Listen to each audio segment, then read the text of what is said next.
Majority Report with Sam Seder. The destiny of America is always safer in the hands of the people than in the conference rooms of any elite. Sam Seder. They are unanimous in their hate for me, and I welcome their hatred. We must guard against the acquisition of unwarranted influence, whether sought or unsought, by the military-industrial complex. The Majority Report with Sam Seder. Ever get the feeling you've been cheated?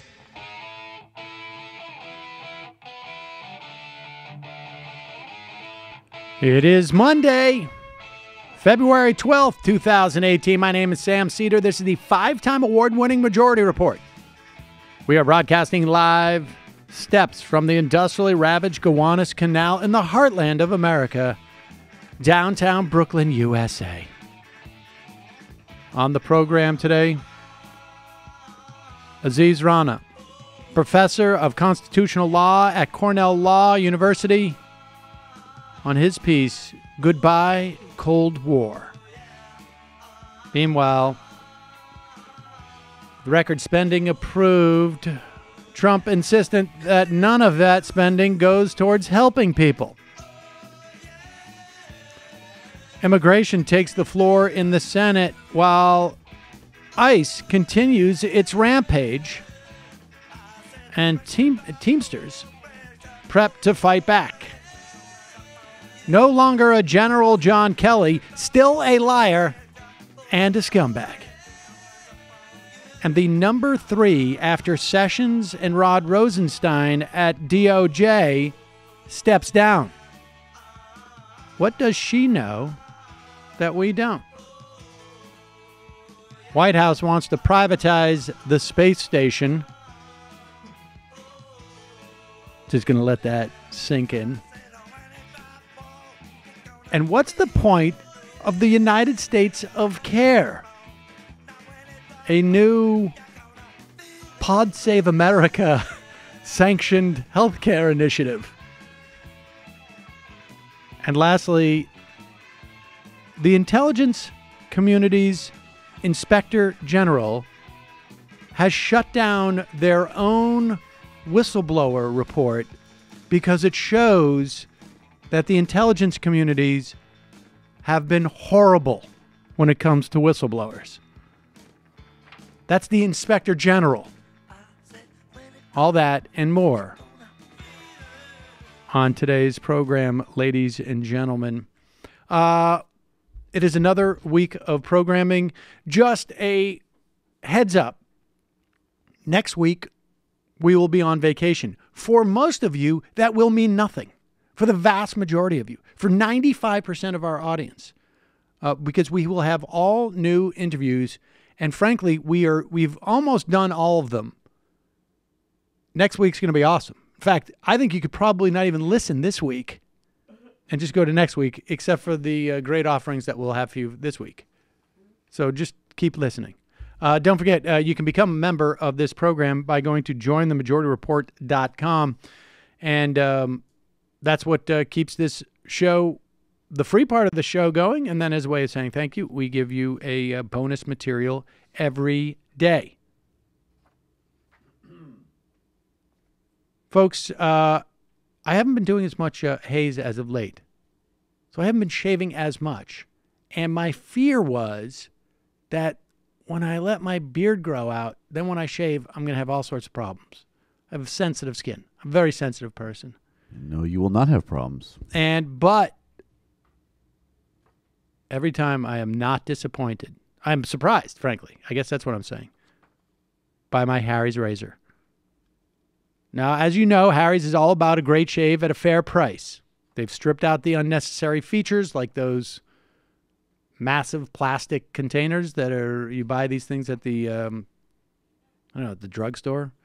And they deliver a perfect razor at an amazing price. In fact, with Harry's, you'll get quality blades for just $2 each compared to the $4 you'll pay at the drugstore. All products are backed by a 100% quality guarantee. No wonder over 3 million guys have switched to Harry's. Harry's is so confident you're going to love their blades, they'll give you their free, or I should say their trial shave set for free. when you sign up at harrys.com/majority report. You just pay for the shipping. You can claim your free trial offer from Harry's today, a $13 value for free when you sign up. Just cover shipping. You get a weighted ergonomic razor handle. That's one of my favorite parts about it, to be honest with you. A 5 precision engineered blade with lubricating strip and a trimmer blade. That's also helpful if you have, and I've mentioned this before, asymmetrically shaped nostrils like myself. I don't show that around to people a lot, but that's the case. And a travel blade cover. You can get your free trial set. Go to harrys.com/majority report right now. That's harrys.com/majority report right now. Now, all right. Okay, let's do this. We were anticipating getting a, we've done a little bit of reporting here, and there's this story that was just released this morning in Boston, and it is Black History Month, as you know, and in Boston, the police department decided to celebrate it via social media, and here's how they do it. Let's throw to Channel 4, WBZ, to tell you that story. New tonight, Boston police first posted and then took down a tweet celebrating Black History Month after getting swift criticism from people online. At around 6:30 tonight, BPD posted a tweet saying, "In honor of Black History Month, we pay tribute to Celtics legend Red Auerbach, the first NBA coach to draft a black player in 1960. He also hired Bill Russell as the league's first black head coach." In response to the tweet, some commented it was insensitive that during Black History Month, BPD would celebrate a white man. About an hour later, the tweet was taken down. We've asked the Boston Police Department for a response on why the tweet was removed and are still waiting to hear back. Yeah, I have a feeling they're going to be waiting a long time. But, however, as you know, I grew up in the Boston area, and I still have local connections. We have some breaking news.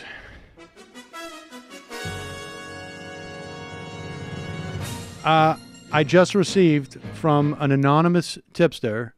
I mean, it's anonymous to you. It's not anonymous to me. Apparently, audio recording from internal in the Boston Police Department of the guy who tweeted out the stuff, reporting back to his superiors as to what's going on. I have it on my phone. I can't obviously share it with Matt because I don't want to reveal a source. But let's listen to it now. I have not listened to it. It just came in. In honor of Black History Month, we pay tribute to Celtics legend Red Auerbach for being the first NBA coach to draft a black player. Whoa. Hey, Sergeant, why is this thing blowing up on me? I'm getting all kinds of people are tweeting back at me or something. There you go. That was apparently the guy who tweeted it out. They tried to do something for him. They did it. It sounds like they were tweeting from the car, and it's so there it is. Yeah. Do you think they call guys that don't use their service weapon unnecessarily? Like, oh, that's a real Red Auerbach we got over here. You didn't kill that guy at that traffic stop. Total Red Auerbach. Yeah, complete unsung hero. Look, the bottom line is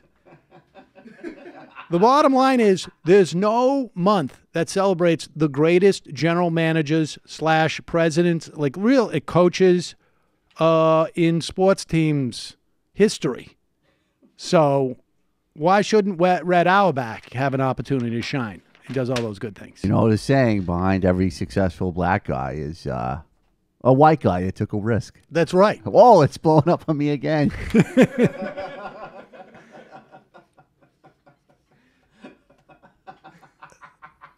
Boston, talk about core brand proposition. The dude, that was amazing. Look, the dude drafted Larry Bird, right? And look what that did for Magic Johnson's career.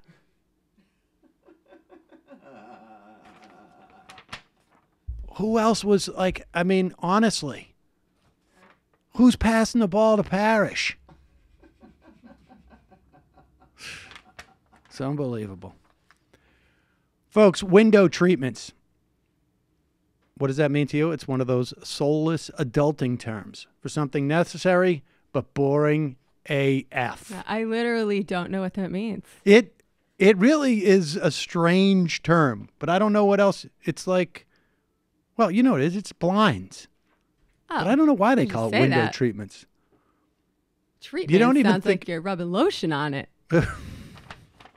which would streak the windows. You don't even think about them unless you move or they break. When they're right, everything in your house looks better. You don't even think about it. When they're wrong, everything in your home looks like garbage. But let's be honest. You take the time to pick out and buy blinds. Sounds like a pain. Sounds expensive. Installing them yourself sounds harder than any self-respecting adult wants to admit. But Blinds.com makes it super easy for you. Not sure what you want or even where to start? With Blinds.com, you get a free online design consultation. You send them pictures of your house or your apartment. They send back custom recommendations from a professional for what will work with your color scheme, furniture, and specific rooms. I went through this process. We already had shades, but we did it just to see what they would come up with. And everybody in my household was very happy. They'll even send you free samples to make sure everything looks as good in person as it does online. Every order gets free shipping. And here's the best part. And this, I just named this. This is called the Brooks Clause. If you accidentally... This is a part of like not doing something? Right. If you accidentally mismeasure or pick the wrong color, if you screw up, Blinds.com will remake your blinds for free. I would pick the right color and have someone else measure it. Boom. There you go. That I believe. In fact, I feel like you would farm out the color thing too. Yeah, they probably. really made it easy for you. There's no excuse to leave up those mangled blinds that make your place look like a set from The Wire. And for a limited time, get up to 20% off everything at Blinds.com when you use the promo code MAJORITY. That's 1/5, folks. I've just did that math in my head. That's Blinds.com. The promo code is MAJORITY. You get up to 20% off of everything. Faux wood blinds, real wood blinds, cellular shades, roller shades, more. Blinds.com, promo code MAJORITY. Rules and restrictions apply. All right, folks, going to take a quick break. When we come back, we'll be talking to... I didn't get that one. Oh, there is. I'm sorry. 1 second. Damn for a sec. I thought you did. I did not. Bear with us, folks. One more message for you. Stamps.com, it's the easiest way to access all the amazing services of the post office. As you know, folks, I really am hesitant to leave the office or my apartment. That's the truth. Particularly, February has been brutal.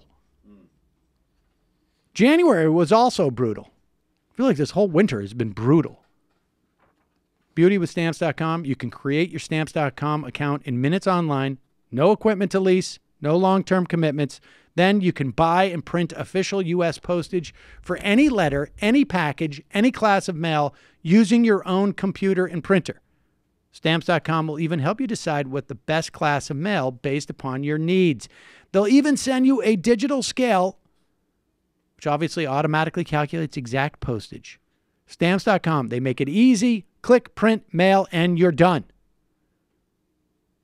Like I say, I use Stamps.com because when I'm sending out merch, when I'm sending out DVDs, available at pilotseasondvds.com, I don't want to have to do anything to do that. And Stamps.com makes it possible for me to do the absolute minimum. Right now, you can enjoy Stamps.com service with a special offer that includes a 4-week trial plus postage and a digital scale. Go to Stamps.com, click on the microphone at the top of the homepage, and type in majority. Click on the microphone at the top of the page. Click in the coupon code MAJORITY. That's stamps.com. Enter MAJORITY. All right, quick break. And when we come back, we'll be talking to Professor of Law from Cornell University, Aziz Rana, on his piece in N+1, Goodbye Cold War.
We are back. Sam Seder on the Majority Report on the phone. It's a pleasure to welcome to the program Professor of Law from Cornell University, Aziz Rana, on his piece, Goodbye Cold War, in N+1 Online. Aziz, welcome to the program. Thanks so much for having me on the show. All right, so let's just go through this piece here. I found it fascinating, and your argument is largely that it starts with the assertion that the 2016 was the last election of the Cold War. Tell us what you mean by that.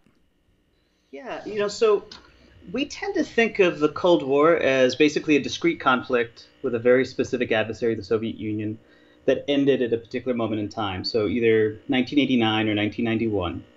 But my point is that it was actually a lot more than that. That what the Cold War generated were a set of views that were held really across both parties by national elites that came together in the mid-20th century. And these were views about domestic and foreign policy, about why the U.S. was exceptional, and really why it was morally superior to other nations. And to me, the key point is that actually perceived victory over the Soviet Union supercharged these assumptions. And in post-1989, they made them, in a way, like even more entrenched than they'd been during parts of the Cold War. Just think of, social conflict in the 1960s and 70s. And it's only now, for reasons that we can discuss, that consensus is really broken down permanently. And I want to say that there are lots of problematic and troubling things about that breakdown, but there's also some good things about a kind of new openness when it comes to political possibility.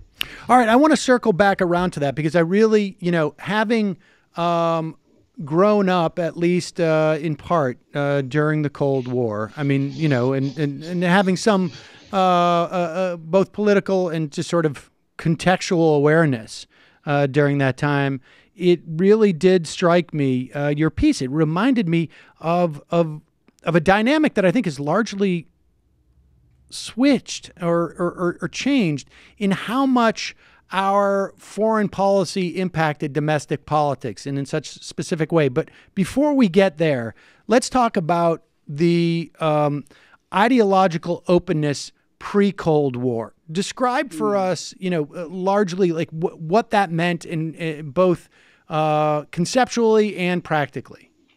Yeah, so I'd say that over the last year, there have been a lot of requiems for America, but really what people mean is an idea of the U.S. that was a contingent product of the Depression, World War II, and Soviet competition. And if we actually just look further back than the 1940s and 1950s, we'd see a U.S. that looks really different than what we've always taken for granted. So it's marked by open class conflict, where you have very powerful labor unions and a powerful labor movement that understands itself as effectively at war with business. We have extreme forms of inequality domestically. You have a constitutional system that's really dysfunctional because it has so many veto points. It makes it very difficult for ordinary citizens to just implement popular policy.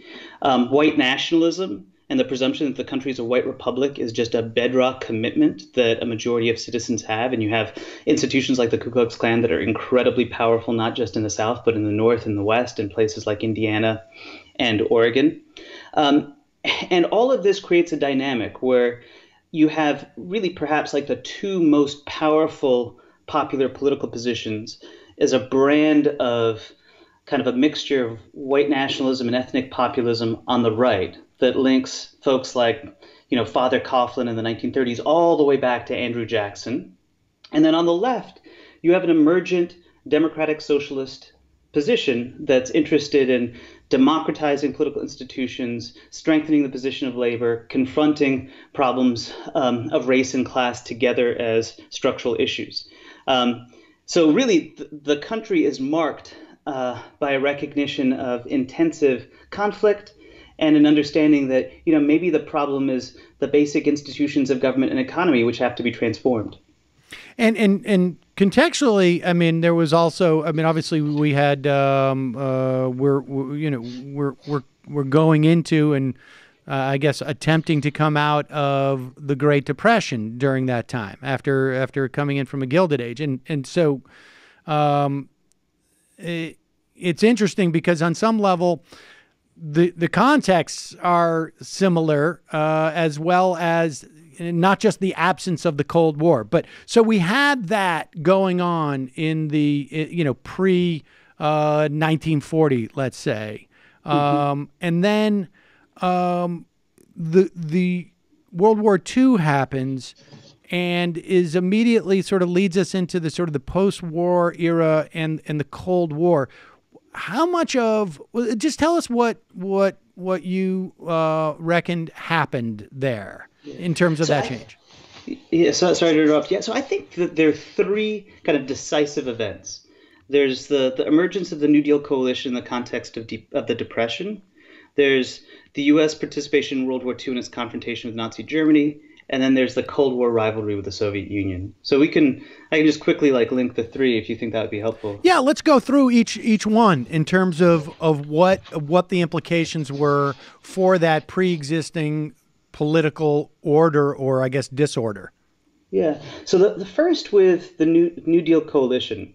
So we have to remember, and this is again should be familiar with our contemporary constitutional system, is that most of the branches of government in the U.S. then as today are just not democratic. So you really only have one half of one branch, the House of Representatives, that's organized around principles really of majority rule. The Senate represents historically Southern interests, but rural interests. You have the presidency that was indirectly elected, electoral college. You have the Supreme Court. And that it was the Depression that really actually strengthened the hand of labor, in particular unions like the CIO, to in part kind of take over and transform the Democratic Party and to give the Democratic Party massive supermajorities, what you needed in order to be able to implement policy. You couldn't just have ordinary majorities, you'd have to have rolling supermajorities. And these supermajorities produced all of the social welfare programs that we associate with the mid-20th century. And what they did is, in a way, kind of counterintuitively, they provided a legitimacy to American institutions and to the American economy because the economy was able to actually generate meaningful reforms. So that was a key thing that emerges in the 30s and 40s. The second thing was World War II, which is isolationism had always been perhaps the most common position when it came to American foreign policy. That the U.S. was safe behind the oceans, that we shouldn't get involved in the problems that you see in Europe. And the confrontation with the Soviet Union really undermined isolationist sentiment and emphasized the idea that the U.S. had a global responsibility and that this global responsibility was bound in a key way to not just anti-fascism, but to a commitment to racial equality, that Nazism and racism were kind of threats to the American way. And then that ends up connecting to what happens during the Cold War, which is The Soviet Union, you have to remember, was like a real competitor, an ideological competitor for hearts and minds across the world, and especially in a decolonizing global South. The Soviet Union has an account of economic development through state-managed policies. It has a commitment to anti-imperialism and anti-racism.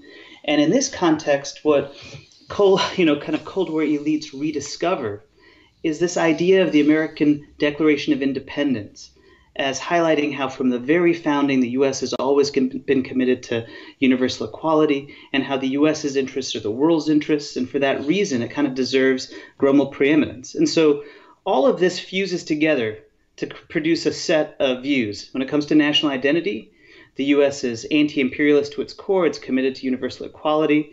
When it comes to foreign policy, it has the right to be the first nation among equals, that it enjoys global preeminence because of the inherent justice of its own commitments. And when it comes to domestic policy, two things. The institutions are essentially just, the form of constitutional government, and the capitalist economy is essentially just. Both just need minor tweaks, and the proof of the justice of the institutions are the achievements of the New Deal period. And it's why, the kind of old joke about the Democratic Party was that by the time you get to the 1950s, it's the second most pro-capitalist party on the face of the earth, only slightly behind the Republican Party. So, okay. So, I want to go back in and dig. That's a lot of stuff there to sort through. I mean, coming out of, and let's take the second one first. That is essentially winning World War II, or being on the winning side, leading the winning side, creates this global responsibility that the United States feels to be the leader of the free world, I guess. It also, it strikes me as, because it strikes me as we already have these imperialistic tendencies, right? The question was, do we have the capacity to go across the Atlantic? And on some level, right, World War II proves that, yes, we do. We have the capacity to go across the Atlantic. We have the capacity to go across the Pacific. And this is an extension of our manifest destiny in a way. Yeah, so I think that there's certainly a story here about capacity, but I also think that it's really important to highlight how the World War II discredits isolationist sentiment. The anti-war views about World War I were incredibly powerful, and they continued to be powerful after the war ended on both the right and the left. And the specter of Nazi Germany and the confrontation with Nazi Germany, highlighted this idea that there's a fundamental difference between the U.S. and other potential competitors for global power. The U.S. is an open society. Those societies are totalitarian. The U.S. stands for pluralism, civil liberties, racial equality. Those other societies, if they actually enjoyed global dominance, would be real threats. And it made those views that were not just held by certain foreign policy elites, but just part of the drinking water of American life in a way that they hadn't been before. So it's both an issue of capacity, but it's also an issue of a set of positions that become powerful enough that they generate the capacity. Because it's after World War II that you get the National Security Act, the emergence of the Defense Department, the entire national security infrastructure that we just take as given today. And that also, I guess, in all of this on some level formulates a narrative that we're telling ourselves about ourselves that is structured in a way to, I guess, meet the challenge of the Cold War. Absolutely. It's all about, explaining the moral distinctions between the U.S. and its perceived enemies. Like, why is the U.S. actually, ethically superior? And it has some really important effects. This is a central force in generating domestic racial reform. That it's the concern about winning hearts and minds, the worry that the U.S. is going to be viewed with suspicion in the global South if it allows Jim Crow practices to continue. The State Department actually submits an amicus brief in Brown versus Board of Education, 1954, saying that it's really important to overturn Plessy versus Ferguson for foreign policy ends. So it has these real ameliorative effects, But one of the things that I also argue is that the bargain really contains, I think, a lot of the transformative potential of 1930s labor and black politics. And over the long run, it produces a consensus that's really both unstable and is really, and at the end of the day, is just not up to the tasks of the kinds of social crises the country faces at repeated moments in time in the 1970s, and then really what we've witnessed over the last decade. Okay, now specifically that bargain you say, what is that bargain? So you can look at it when it comes to like labor and race, and we can think of these two slightly separately. Like on labor, the bargain that really gets struck in the post-war is that the labor movement, which had understood itself, the CIO, as really a movement of mass insurgent democracy to democratize the economy, shouldn't be thought of in those terms. Instead, that you have three actors: government, business, and labor unions. Labor unions leave the prerogatives of how to manage business to the business side, and they essentially bargain exclusively over wages, certain types of benefits. And the state basically manages this, but this is a key thing, stays out of providing social benefits like public goods, like healthcare, for example, to workers as just a right of citizenship. Instead, that stuff gets tied, it gets privatized. It gets tied to one of the benefits that business offers. And over time, what this does— That business offers, but presumably it is a get by unions. Exactly. That's precisely the point. Like, it's not a universal public good that you get as an American. It's just a right of being in this country. Instead, it's one of the things you negotiate with business over, that business controls based on other kinds of managerial prerogatives. And really, over the long term, what this ended up doing is it meant that, labor became bound to the judgments that business made. And also another key element of this larger bargain was that unions, and you can think of the AFL-CIO in the 50s and 60s as a key example of this, left to government decisions about foreign policy. Like, you accept kind of Cold War patriotism. You don't contest Vietnam, because to contest Vietnam would imperil the kind of the gains when it comes to sort of benefits and wages.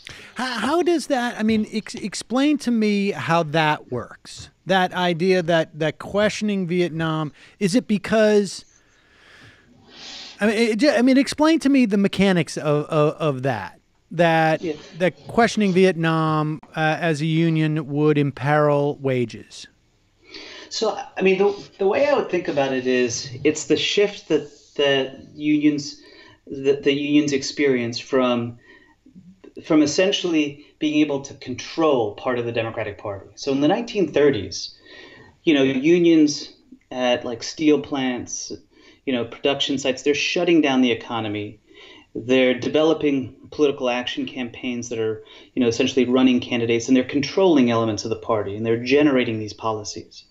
By the time you get to the 50s, it's almost the inverse, where, you got to remember that for many people that got those jobs in the 50s, those were hard-won victories. And it felt like a kind of liberation that needed to be defended. And so for the Walter Reuther's of the world, you really needed to protect your relationship with the leadership of the Democratic Party. And that meant the way you protect your relationship is you ensure that you get all the benefits that you can through collective bargaining, but you don't antagonize national politicians on issues that don't seem to be directly connected. The claim is that the foreign and the domestic aren't directly connected. So why go out of your way to attack Cold War politics when, if anything, what it could do is imperil the position of your workers? And this is also after a period, this is where the McCarthyism stuff comes in, of really intense blacklisting, and both communist and kind of popular front forces that had been so central in the 30s and 40s to the labor movement have all been eliminated. And so you have, you just have an intellectual leadership in the labor movement that doesn't have in many ways the same kind of commitments and ambitions as 20 years previously. Because they have now entered into a transactional relationship, and they've prioritized their gets, and so we're willing to give up, a say in this sort of, I guess, national foreign policy narrative. And how much does Taft-Hartley also, I mean, I guess structurally inhibit or structurally discipline unions at that time? And was there an awareness that that was happening with Taft-Hartley? Yeah, so I mean, I think it absolutely does. So you're talking about the key bit of post-World War II labor legislation in 47 that was pushed by the Republican Party that limits striking powers, really constrains secondary boycott, all of these different elements that had been some of the tools of the labor movement. Yeah, and you know, the unions fought hard against it. It absolutely has a shaping effect. But maybe this isn't the best analogy, but one way of thinking about this is think about Democrats from 2010 to 2016, which is, you know, the labor movement in the 40s, 50s, and 60s, they see themselves as like the winners. I mean, this is still the era of the New Deal coalition. It's powerful. It controls the institutions of government. It's gotten all these hard-won victories that it never achieved before. And so the rollbacks aren't experienced in quite the same way. You aren't thinking, Right. well, this is creating the structural conditions for the ultimate inability of the labor movement to be able to contest the terms of state. Similarly, you know, you have the like 2010 election, you have all these losses at the state and local level, but you aren't thinking, well, this is actually, you know, hollowing out whatever might have been the benefits of the 2008 Obama victory. Right. There's a little bit of myopia there, I guess. Yeah, absolutely. And so, okay, so we now have the... Can I just add one more thing? Like, please. There's also a race story that, you know, that I think is worth noting, which is that the race compact is that, you know, the country is basically racially just because it's always been free and equal from the founding, except, you know, for like these archaic practices of segregation that are tied to slavery, and that what racial equality means is just inclusion on formally equal legal terms, getting rid of segregation into the existing society. And that produces all of these great victories from like the 40s all the way through to the civil rights legislation of the mid-1960s. But the big thing that's missing, in a way that's a parallel to the labor story, is a failure to confront kind of like the persistent structural features of racism in the U.S. that aren't just about like formal disenfranchisement for middle and professional African Americans. And part of the, I guess, the adoption of that narrative and that agenda is, and I think maybe you mentioned this, is that we now perceive ourselves as a nation following World War II as having a global responsibility and I guess maybe and global ambitions, and to essentially compete with the Soviet Union, we have to project to, you know, newly independent, I think you're right, and sort of, I guess, at play or, you know, non-white nations, essentially, that we are moving in the right direction, that we have this sort of long arc of racial justice, and we're dealing with our problems.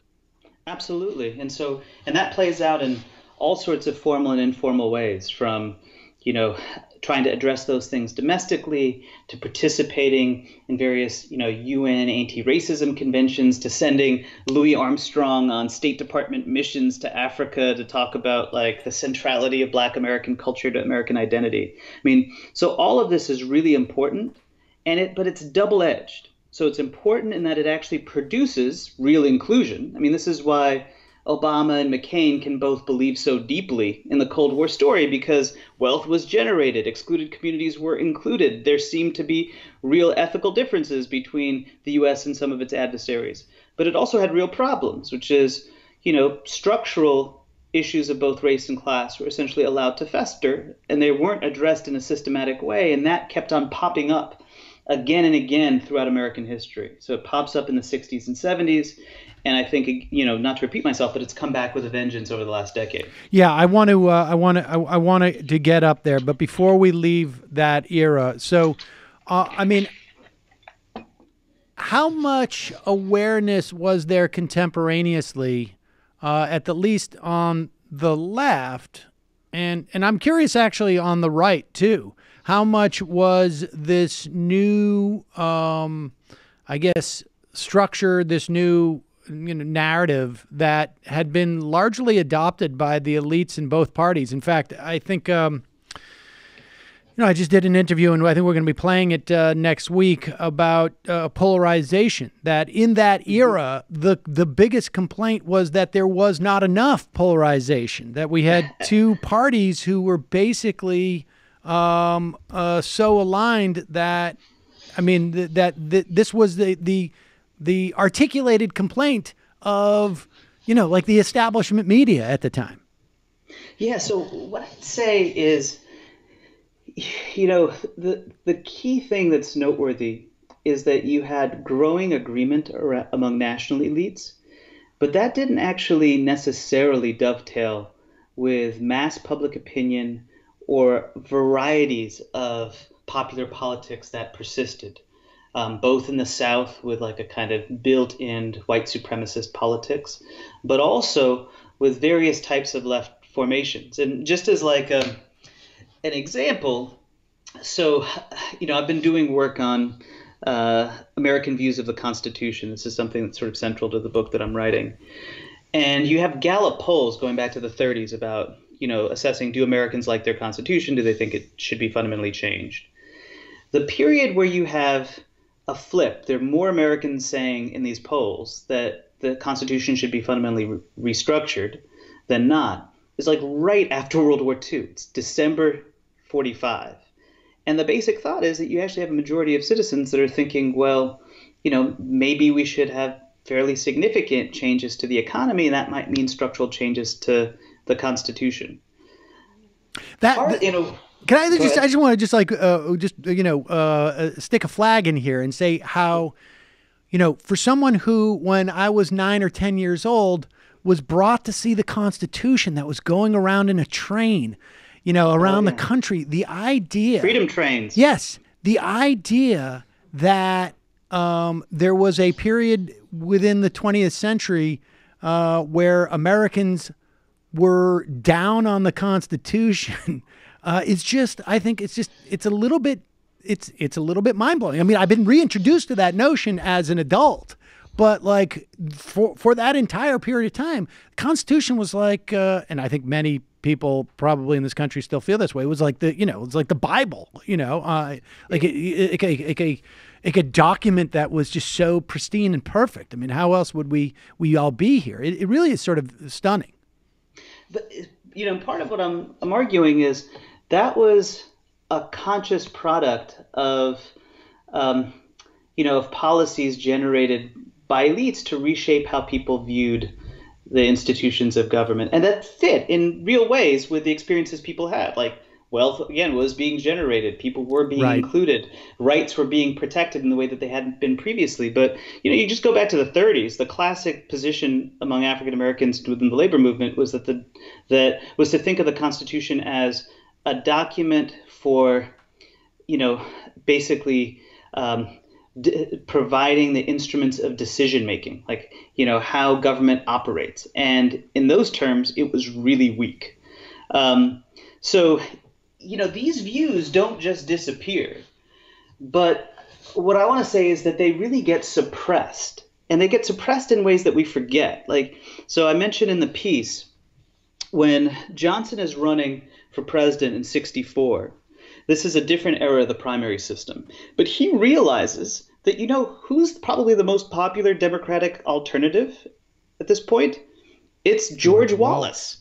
And so how is it that you keep, he's like, I'm going to win the nomination. Like, that's not the problem. But how do I keep there from being a significant, primary fight? And, it's a different era. So what his idea is that you have in each state where Wallace is contesting the primary, you have a really popular local politician on the ballot instead of Johnson. And that local politician wins the state and then pledges his delegates, because, again, this is the 60s in the U.S. and it's a him, but pledges his delegates to Johnson. But that's a function of realizing the power of these contested views. And you can tell the same story about the left. Like, so in 68 and 64, you have really robust left politics that maintains a kind of historical memory with the 30s. You have the Mississippi Democratic Party that, like the politics of the 30s, sees, well, what's the point of racial reform in the U.S.? It's a project to truly democratize the institutions of state and governance. That's why it's called a freedom party. And so that operates even in the language of like SDS and the student movement and elements of the labor movement. So all of this persists, and it pops up at various moments, and then it basically gets suppressed. And to me, like in many ways, the real break when it comes to our historical memory is post 89, because what the collapse of the Soviet Union does is it almost renders all of those conversations. So if elites really had to confront disagreement and figure out ways to contain it, like post 89, all of those conversations now seem like antiquated and moot. Talking about alternatives to capitalism, or the need for revolutionary change when it comes to race, or challenging American Cold War foreign policy, that in a way it's beside the point, because victory just proves the goodness of the market, the justice of limited racial reforms, and the appropriateness, whatever the problems at the margins, of U.S. international interventionism during the Cold War. So the end of the collapse of the Soviet Union is both a victory and a confirmation that we're on the right track. Everything we're doing is working. And also probably adds a little bit of like, and now where else are you going to go? We're the only game in town. Totally. And one of the things that it does, so this is where, we might not have time to get into all the specifics of it, but when we think about like the rise of neoliberalism, so when Cold War ideas get reformed in the late 1970s and the early 1980s, in the context of all of these, there are economic crises, there's foreign policy crises, there's racial crises, that the new version really is, a kind of market politics stripped of all of the old elements of social democracy that actually gave ethical substance, legitimacy to the compact in the first place. The reason why people accepted the bargain is because you got certain tangible benefits like Social Security and unemployment insurance and collective bargaining. But the version of like the Cold War agreement that emerges post 89 is a version stripped of all of that. And it's a hardcore commitment to privatization and austerity. It's a belief that like basically any social problem. So I don't know that we both remember the 90s. Basically, you throw a dart at the wall, and if the wall has a social problem, you just solve it through some kind of market solution. School choice, vouchers, privatizing prisons, like you name it. The era of big government is over. Welfare reform, Telecommunications Act. So broadly, just to bring us up to where we are now, we the Cold War functioned both as a way of muting and in some ways co-opting the various ideologies along the spectrum, and because there was in a very simple sense, like we are all united on some level because of this, this evil empire, ultimately, that is, on the outside of us. We're in competition for that. That created both some positives in the way that, we had to actually compete, I guess, globally, but it also tampered down some of these sort of more helpful ideologies. When the Soviet Union fails, all bets are off. And it's just that bargain becomes completely one-sided. There is a lot of self-satisfaction amongst the elite and a lot of vindication, and it goes forward. And like you say, Clinton in '93, and then Bush Sr. certainly, I would imagine, and or I should say vice versa, Clinton, and then and George Herbert Walker Bush. They're all functioning on the validation that came from America essentially winning the Cold War. What's also interesting is to see Obama and McCain as two sides of the same coin on some level. of the various strains of that narrative that we told ourselves through the Cold War. McCain, vindicating the America as, an interventionist, a global interventionist, and Obama vindicating the the arc of racial and economic justice. But then all of a sudden we realize not working out, and that's why we get someone like Trump and maybe someone like Bernie Sanders, because that we're outside that post-Cold War era. Yeah, and this is one of the reasons why. One of the impulses for me in writing the piece is that I really felt like it was important not to tell sort of histories of the present, accounts of what sort of generated our current political climate, as purely explanations about how did we get Trump, because those tend to kind of naturalize Trump rather than see Trump's victory is totally contingent. A couple things move differently. The Democratic Party is somewhat more actually responsive to its own base and doesn't clear out the field for a single candidate. And, either Sanders ends up as the nominee and becomes president, or we have some other configuration of political circumstances. And so really the rise of Trump is actually part of a broader development.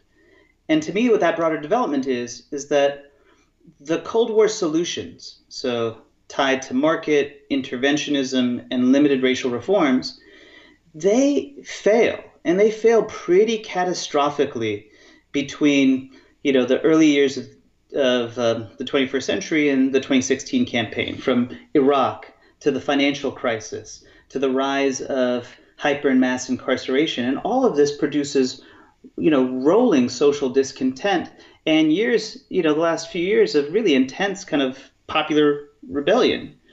And the key thing during the Obama years, and this is where I think it's really important for people that think of themselves as progressive to avoid the trap of a kind of Obama nostalgia, is that the Obama years, and I have a lot of respect for Obama the person. I think he's a man of real integrity, but it was an effort to go back again to the kind of classic solutions. And those solutions proved to be really limited and inadequate. So you have more interventionism abroad in places like Libya and the politics in Afghanistan. You have more marketized social services. I mean, the things that people don't like about the ACA, about Obamacare, are all the ways in which it's not providing healthcare as a public good, but it's tied to the market. And you have more limited racial reforms like body cameras, sensitivity training, rather than addressing, the structural deep problems. Right. Yeah.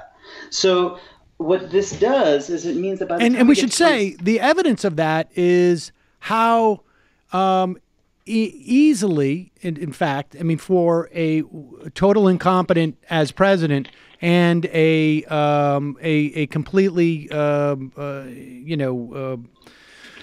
dysfunctional majority in Congress, how easy it is for them to unravel a lot of those things. I mean, the ACA is still here, but without a mandate, where you've got a lot of significant problems with the market-based part of it. And even on some level, the Medicare stuff is still vulnerable to some rather, easy sort of sabotages, I think you could describe them as. So, I mean, that's evidence of it, right? I mean, we're seeing all the rollbacks of the executive orders and whatnot. Totally.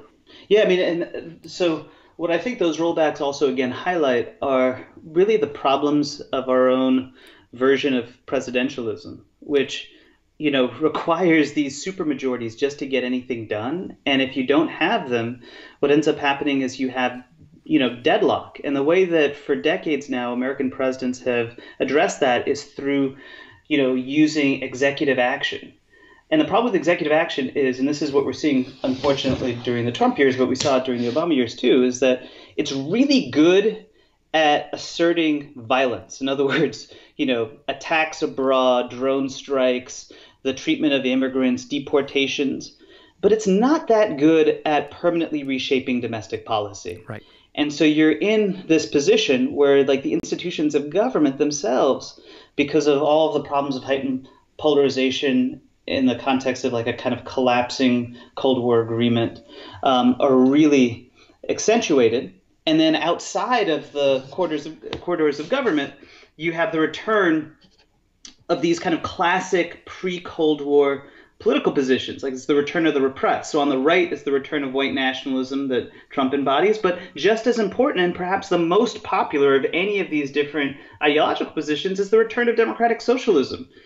Sanders represents a pretty common and widely supported view about the relationship between race, government, and the economy that kind of dominated the first half of American politics.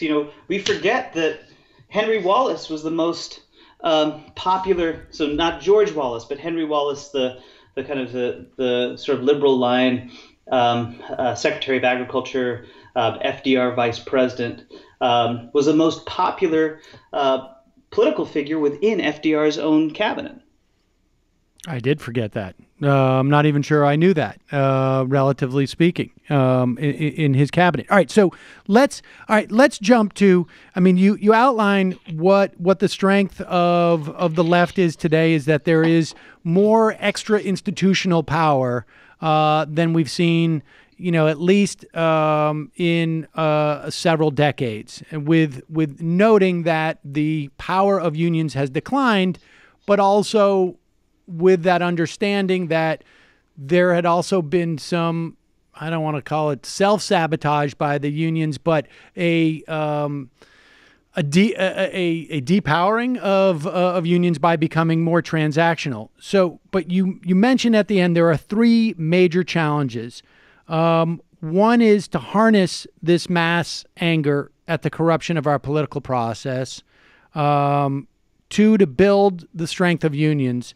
And three, to develop a left infrastructure to fill the bureaucracy, which is, I think, an exceptional point, particularly when you look at the context of Bernie Sanders, who, entered in that race in 2016 without really any foreign policy people. And we can see, him building up a staff as just a metaphor on some level of saying, like, we need to build, now that there's sort of like some ideological underpinnings, build people who can implement these policies from a vaguely technocratic perspective. Yeah, so I mean, my view, and this is the optimistic side, is that there is a ton of political energy on the left, and indeed there's a plethora of solutions to the kind of classic problems that the country faces, from how to deal with prisons, to how to deal with the financial sector, to what kind of foreign policy the country should pursue. But one of the real big problems is that the left basically is exclusively an extra institutional voice. And some of this is just about how politics emerged over the last few decades. So one thing that's obvious, and we're seeing this in the context of the midterms, is that so you have a centrist leadership within the Democratic Party that absolutely, despite the persistent failure of its own policies, the history of defeat over the last decade, just refuses to cede the stage and is continuing to back centrist candidates and blue dog and pro-business candidates. Right. But I think there's a deeper issue, which is if you're between 35 and 75, this is one of the reasons why Sanders is kind of important as an old person, or I should say as a person that's older. If you're between those ages, that if you are politically ambitious, there are all of these cues about what kinds of views would be necessary if you wanted to be taken seriously. You had to have the same views as the people that were the grown-ups. Now, of course, it turned out the grown-ups actually didn't have positions that were up to the challenges of the times. But what it did do is it contained and in fact eliminated, generations of creative and imaginative political thinking. Right. And this is not just about candidates. It's about the think tanks. Right. What think tanks you'd go to, what organizations you'd join if you were in college, what types of fellowships were available to you if you wanted to get involved in foreign policy, what kinds of jobs would be available to you if you wanted to be a legislative assistant to a senator or a congressman. The center-left media, I would argue, too. Absolutely. And it's meant that now we're at a moment where there's a reckoning, even if it's not quite reached the party and it hasn't entirely reached the center-left mainstream media, but there's a reckoning with the implications of these views. And there's lots of young people that have contesting positions, but they need to have like the institutional space to be able to actually develop. Like, well, what would be policy? What would be like the programmatic policy paper that goes with this? Like, how would you inculcate those kinds of commitments? And the way I sort of say it facetiously in the piece is like, let's say Sanders wins, you actually would have something like quote unquote like deep state, a deep state response to a truly left president coming out of elements of the security state, the carceral state, and business. Not this kind of like right-wing fever dream. And you'd have to figure out, like, well, in that setting, like, well, who's the person that you'd have in a junior position in the National Security Agency, even if your whole goal in the National Security Agency would be to roll back some of the most, deleterious effects of surveillance. Like, you actually have to have people that are knowledgeable enough to fill those positions. Right. You can't just put in like the kids that have been trained by the DNC. Right. Well, where is Bernie Sanders' Center for American Progress is another way of putting it. Or where is Bernie Sanders' Heritage Foundation or Federalist Society? Those type of things. And so I mean, but I think your piece is optimistic that ultimately the Democratic Party will, if not be responsive, will be slowly will evolve into that vehicle for the left.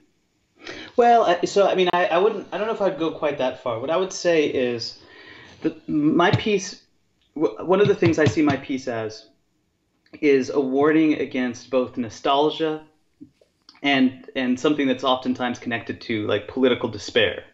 And by nostalgia, I mean, don't fall into the trap that you see how, truly craven and terrible Trump and the people around Trump are, and the Republican Party more generally, and presume that what we had before was better, either in the form of Obama or even like, the recuperation of Bush Jr. before Obama. That, actually the truth of the matter is that, the kinds of policies that we associate with the Cold War agreement generated real social problems and real violence and pain. So we should not look back glowingly on that period. And we should also not be despairing about the present, because the truth of the matter is that since Trump wasn't inevitable, you could tell the story of the present as the revival of a left politics that we haven't seen really in decades. When I was growing up, forget about calling yourself a socialist. No politician in the Democratic Party, or very few, would be willing to call themselves liberal. Yep. Now we're at a moment in which the basic questions about the structural features of white supremacy, patriarchy, and capitalism are actually being contested.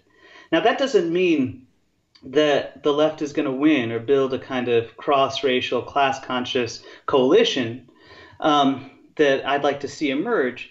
But it does mean that we're at a moment of what amounts to real political struggle over like the central terms. And that can actually generate transformative change for the better.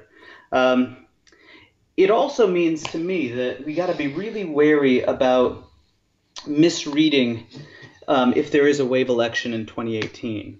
That, it's very possible because of just how incompetent and, to use yet another adjective like grotesque, Trump and the people around Trump are, that, the centrists in both parties might be back in charge. And the way to read that is, well, okay, we've kind of put, we've put Humpty Dumpty back together. This was all an aberration. We can go back to sort of the sureties of what we assumed, quote unquote, America was about. And, my view is that if that ends up being the lesson, we're going to see the same cycles play out again. It might work in 2020, it might work in 2022, but the basic problem is those centrist perspectives are not up to the challenges that are perennial challenges in the U.S., and they're going to just necessarily produce their own instability and breakdowns, and then we're going to be faced with the same set of problems again. Aziz Rana, the piece is Goodbye Cold War. We will link to it over at N+1 magazine at majority.fm. Thanks so much for your time today. I really appreciate it. It was my pleasure. All right, folks.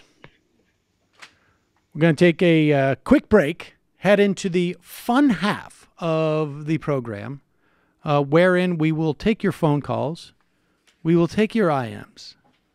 We will play some audio of horrible human beings and some one or two nice people. Got some good ones, actually. We've got some good ones today. Two heroes. Two heroes. No goats. You know, it was nice. I mean, this is apropos, maybe a little bit of what we've just heard. A little bit. Teamsters, we've talked quite a bit about how ICE is been unshackled, and we're now starting to see some pieces in the mainstream media about it. Washington Post had a piece that the agency made over 37,000 non-criminal arrests in the government's 2017 fiscal year. That's more than twice the number of the previous year. Those facing deportation who show up for periodic check-ins with ICE to appeal for more time in the United States can no longer be confident that good behavior will spare them from detention. The good news, I don't know if it's good news, but it's not, it's somewhat positive. Two things. One, a federal court in California ruled the other day that the L.A. County Sheriff's Department violated the constitutional rights of thousands of inmates that the agency detained for federal immigration authorities without probable cause. So basically,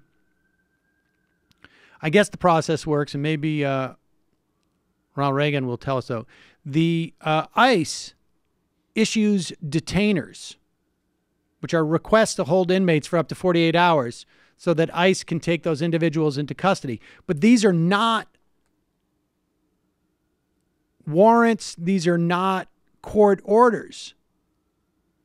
So the court found that they amounted to new arrest under the Fourth Amendment without any probable cause. No judge has looked at these detainers. It's just ICE issuing a request. So the department's policy is now defunct, which means that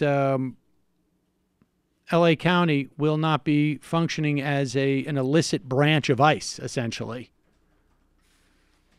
And also positive, New York State Teamsters are getting prepped to become a sanctuary union. So in 27 shops, business agents, supervisors, and frontline workers are getting schooled on their rights under U.S. law and when and how to challenge federal immigration agents who show up at their work sites.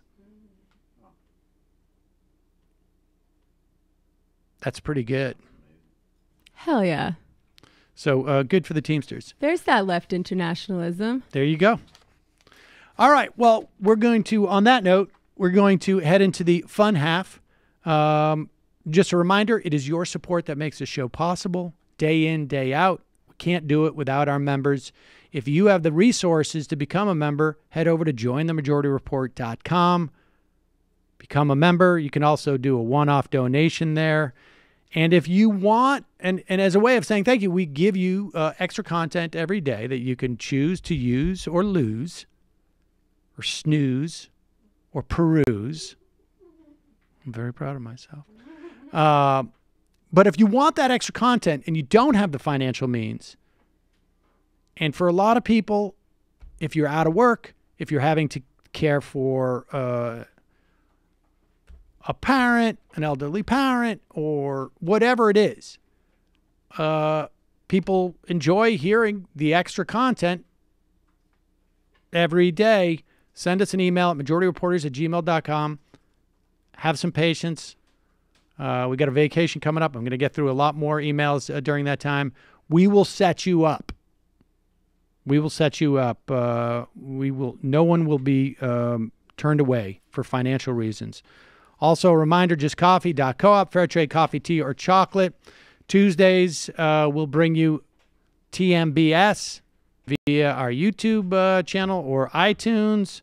Jamie's got some new content up at Jamie at patreon.com/Jamie Peck. Newish. Definitely read it if you haven't. Right. If you haven't read it, it's new to you. 646-257-3920 is the number. We'll be right back with the fun half.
Oh, yes, we're back, ladies and gentlemen.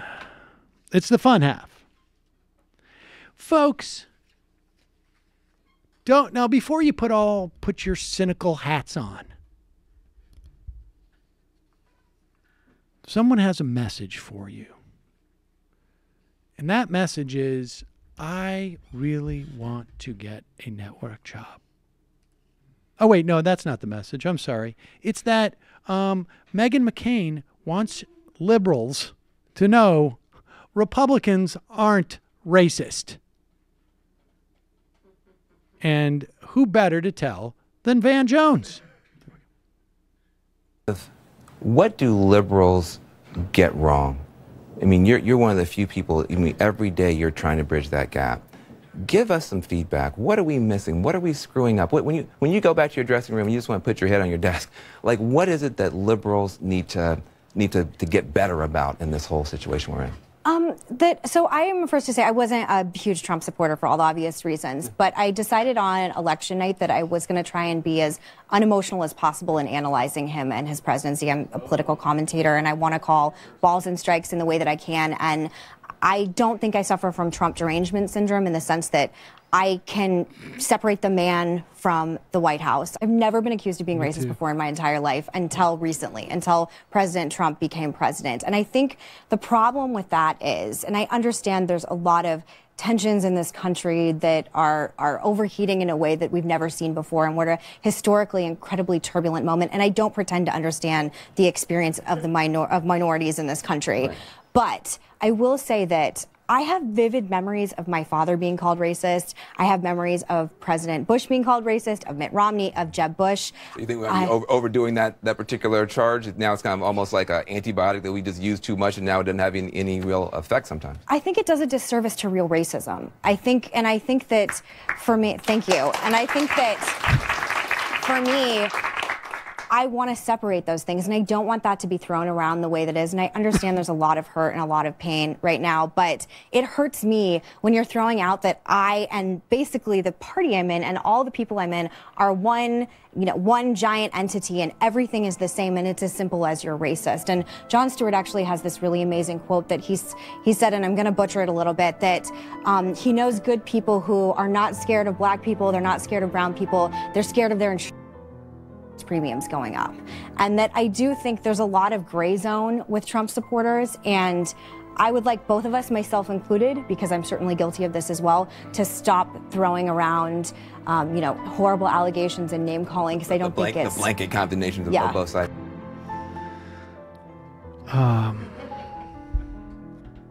Someone called the Wambulance. Well, wait a second. Let me just say that it's true. People back when John McCain repeatedly voted against making Martin Luther King Day a national holiday, said, hey, that's racist of you in some fashion. And it's true that when the plurality of the Republican Party voted for Donald Trump, the guy who launched his campaign by saying that Mexico is sending all of their racists, I'm sure some of them are good people. People sort of got the idea that he was making racist appeals. Oh, my God. Meghan McCain is the Rosa Parks of whiny trust fund babies. I have never, but the comedy sketch idea of, when somebody's talking and you just sort of matter-of-factly walk out and jump out the building, jump out of the window to your death, I have never been as close to as when Meghan McCain talks. It's like, right. And I'm opening the honestly, window and okay, I'm listen, done. listen. All right. I've had the opportunity to work with Meghan McCain. We did we did a show where she was like a guest, and I was going to be the host. Fucking sell out. It's a pilot. Actually, that's and I'm sure she's a perfectly nice person. Yeah. I'm not. I am just because why not? Why not? But the idea of Van Jones sitting there and allowing this narrative of it's unfair. The really thing that they get wrong is that they're diluting what real racism is because they're lumping all the Republicans together, as opposed to the reality of, and we all know it, racism was far more distributed across party lines until the Civil Rights Act. And then all those Democrats who were bigoted racists went to the Republican Party. And the Republican Party has been using race as a fundamental organizing principle for their party. Or we're to believe it is a complete coincidence that 90% of their party and their voters are white people. I mean, this is just absurd. It is absurd that there is a platform. And let's be honest, too. I'm no great shakes either. But the idea that your intellectual pillar to describe what is problematic with liberals is Meghan McCain, if that's the best you can do, all right, for this ballast, for this party, is someone who is there by 100% nepotism. I mean, 100% nepotism. I think that does a real disservice to actual nepotism and whatnot. Like, I did audition videos and such, and I think my point is like deficits are super lame and stupid, and we should stop them. Like deficits are lame. Like racism is not good, but that's only like some gross guy in the South. My dad's a great guy, and gay people are like okay, but black people yell too much, and it's Obama's fault and such. At least when Christy Todd Whitman said to me on Hayes, the reason why the right doesn't believe in global warming is because the left has been so snotty about it. Well, I don't know. I mean, at least like she had, like, okay, she was a governor. She was, she was a head of the I don't EPA. know who Christine Todd Whitman is, so maybe I'll just like keep it in like the 21st century or whatever. At least you have the sort of like the pedigree, if you will, to make that dumb comment. But this is just sort of like, oh, wow. It seems like Matt has pulled up a relevant quote. There's an old quote from McCain. I think this might have been on the Straight Talk Express where he says, "I hate the gooks. I will hate them as long as I live." Well, but that's not racism of black people. It's also a bit of revisionist history to claim that no Republicans were called racist up until very recently. I mean, I guess she might not have been paying attention, but it's not like nobody thought it was racist when Mitt Romney complained about 47% of Americans were just like welfare queens who paid no taxes. But speaking of welfare queens, where did that term come from? That came from I don't actually know. But I feel like if you're going to racist it, it's like a disservice to like racism. Hey, deficits aren't cool, guys. Like Social Security, like if you're a millennial, I'm sorry. You should the idea of Trump derangement syndrome. The idea that there's any she just stepped back as a political analyst to judge. Wait, you're not going to judge. You're not going to judge the man. Right. So there's no element of, and we heard quite a bit about honor when it came to her dad. But there's no element of this guy's personality that implicates the presidency whatsoever. Okay. That's good to note, because if that's completely irrelevant, the antagonizing of, North Korea via tweets, it completely irrelevant. The idea of saying like, well, there were good people on both sides in Charlottesville, completely irrelevant. All this stuff, completely irrelevant. And I wonder how hard it would be to find out, the Obama apology tour, right? Like just a speech that he makes that is somewhat apologetic. Put aside all that. What is it exactly that this administration, we're supposed to be judging this administration's work on? He's saying sorry, which is not cool. I mean, America's cool, and saying sorry for America is not cool. It's just stunning. It's just stunning. And what's even more stunning is where's the pushback? Where's the pushback? Well, can I make a serious comment though? Is it going to be, there's not going to be pushback from Van Jones because he's got to maintain a CNN viewership? No, it was more something along the lines of, and that was the moment that Van Jones became president. I mean, Richard Nixon is literally on tape saying the N-word. So I'm not sure. I think pointing that out does a disservice to real racism. First of all, I don't really know who Richard Nixon is, but I will say that Democrats use that word a lot to a degree. Let's go to. Yeah, well, how come they can say it? Let's go to the phones. Calling from a 210 area code. Who's this? Good afternoon, Sam. It's John from San Antonio. John from San Antonio. How are you, sir? I'm good. Good opening interview with Aziz Rana. Thank you. A big question among Democratic strategists concerning the midterms is how much do you focus on Trump and the Republicans' incompetence and their reverse Robin Hood policies, which takes from the working class and the middle class and give to the rich, which is exemplified by the recently passed tax scam and promoting your own agenda. Just focusing on Trump didn't work very well in 2016, but almost all midterm waves are against the people in power, not on the opposition party's agenda. The fact is that Trump's budget just came out, and it cuts $1.7 trillion in entitlements and $237 billion from Medicare over 10 years. Is that something that every Democrat should be running on? And what's your opinion on this? And then I want to make one other comment on another subject. I think, of course, you run on that. I think, but I don't think you need to. I think that's actually a much better thing to run on than the sort of general Trump is horrible thing. You tie it into policy, and you don't have to oversell this to people. I mean, I think like there's not many people out there who don't know how, who don't have a feeling of Donald Trump. So I don't think you have to promote that. I think, for a Democratic Party that generally likes to do four corners strategy, just sort of let the clock run out. Actually talking about what you're going to do is a quite effective means in which to do that these days. I mean, here's the fear that they have. I come out and I make a proposal, and then this person I'm running against attacks me for that proposal, and then I'm defending that proposal, and all of the things that are driving out the base go away. I just don't think that's the case. I think if there's going to be a wave, it's going to be because definitionally that they're not even those voters. They don't need to hear anything else. They're just waiting for election day.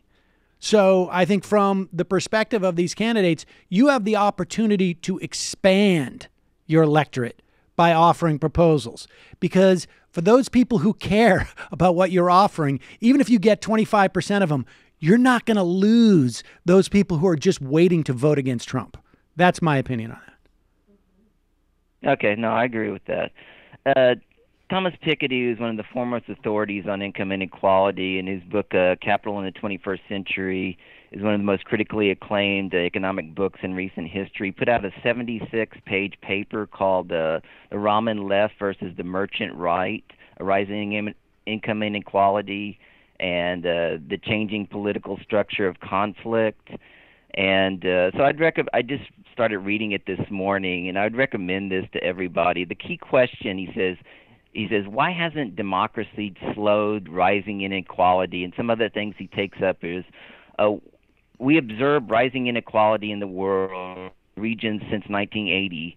We could have expected rising political demand for one could have expected rising political demand for redistribution. So why do we see more xenophobic populism and identity-based politics? Now, I don't agree with that phraseology, but he's talking about Brexit, Trump, Le Pen, Modi, etc., rather than more based, income-based, and wealth-based policies. Was there something unique about the 1950 to 80 egalitarian period? Why did it happen, and why did it end, and will it happen again? And we need circumstances, wars, crisis, revolution, etc., to produce the kind of social democratic / New Deal political coalitions which lead to the reduction of inequality during the 50s and the 80s. Through the 80s. Politics drive inequality trends, both downturns and upturns, so we need to better understand political attitudes on inequality. And so, I mean, there's a lot of great charts in there, talking about the way things used to be in America, where we used to tax people, the rich at high rates. We used to have their inheritance tax at high rates. And so I just recommend this because, Michael's talked about this before, that, you see this in Europe, the millennials and even the 35 to 45-year-old period are much more in tune with what's actually going on, in the political sphere. And a lot of the people 45 years old and older, they don't know what they want. They seem utterly confused, and that's why you see all of this, switching, from far left to far right candidates. And I just hope that the youth can kind of lead the way, and eventually, as we go into the third decade of the 21st century, we're going to see a lot more of inequality decreasing and more human needs being fulfilled. Your mouth to secular humanist ears, John. Appreciate the call. All right, thank you. Here is maybe one of those people who will be a leader in the years to come. She apparently is running for the House of Delegates in West Virginia. Not sure who she's looking to represent in West Virginia, but I will also not pretend like I know the various districts of state representation in West Virginia. She came up, she spoke in front of the House of Delegates in the Charleston State House on Friday of last week. Lawmakers are considering a bill that would allow oil and gas companies to drill on land that is owned by, with, I guess, minority owners who have like a minority percentage of the land without their consent, I believe, is the bill. I mean, and that's, common sense solutions. Common sense solutions. What's fascinating about this, she gets up to think, they have some weird music that they play when you watch the, but we've cut that. But watch what they define. I mean, we all have a sense of, like, in these chambers, you're not supposed to launch personal attacks. But apparently, you're not even supposed to talk about where people get their money from. How is that personal? I'd also like to point out that the people who are going to be speaking in favor of this bill are all going to be paid by the industry, and the people who are going to be voting on this bill are also often paid by the industry. For example, and I have to keep it short simply because the public only gets 1:45, while lobbyists can throw a gala at the Marriott with whiskey and wine and talk for hours to the delegates. So to keep it short, on the Judiciary Committee, Charlotte Lane, about $10,000 from gas and oil interests, including AEP, Marathon, First Energy, Dominion, EQT, and I could go on. Next, let's talk about John Schott from Mercer. First Energy, $2,000. Appalachian Power, $2,000. Steptoe & Johnson, that's a gas and oil law firm, $2,000. Consol Energy, $1,000. EQT, $1,000. And I could go on. Now let's talk about Jason Harshbarger. Ms. Lucas, we ask no personal comments be made. If you want to talk about this is not personal comments. It is a personal comment, and I'm going to call you out of order if you're talking about individuals on the committee. So if you would just address the bill. If not, I'll ask you to please step down. Jason Harshbarger took $3,500, about 40% his money comes.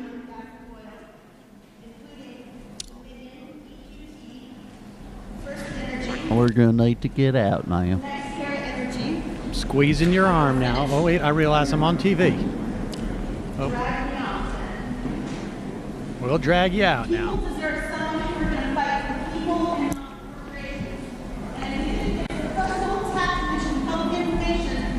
I'm very sorry that this is what the state is coming for you. Come on, The next speaker would be... Go off. Yeah, there you go. If you have the opportunity to vote for her, I would recommend voting for her. Yeah. In her state. I mean, it'll be interesting to see how like that to give plays. Her a campaign contribution, actually. I wonder how that plays in West Virginia. West Virginia. This is just my my sense. The number of politicians who are paid by the fossil fuel industry in West Virginia, who are bought and paid for at every level, I think it's probably just beyond our comprehension. And the idea, too, that like local politicians, that's why you want local control, because then their neighbors can know that they're bought and paid for. They would never vote for them. There you go. Much closer to the issues. Much cheaper. I'm going to put a link to her in the blog. She's awesome. Good. And like, how is it a personal attack to mention political donations? Well, if you say the name of the person who's getting it, that's a personal. But that's it's the thing. such an You notice how he said self-indictment, actually. I would say that I would bet anything that those rules in that state assembly say no personal attacks, not personal comments. Right. And so that guy said that's a personal comment. You're commenting about a specific person. Yeah, very dubious. Super dubious. All right, let's go. I want to talk a little bit about this Porter stuff because there's still some fallout. Did you know another guy had to resign from the White House? One of the speechwriters. Over the weekend, right? Yes, Yeah. because he also had a record of domestic abuse. He And says he's innocent, though. Rob Porter is telling a slightly different story than John Kelly about when John Kelly found out and what he was going to do. In fact, Rob Porter said that he never misrepresented to anything to Chief of Staff John Kelly, that he was told to stay and fight. And it's indicative of the fact that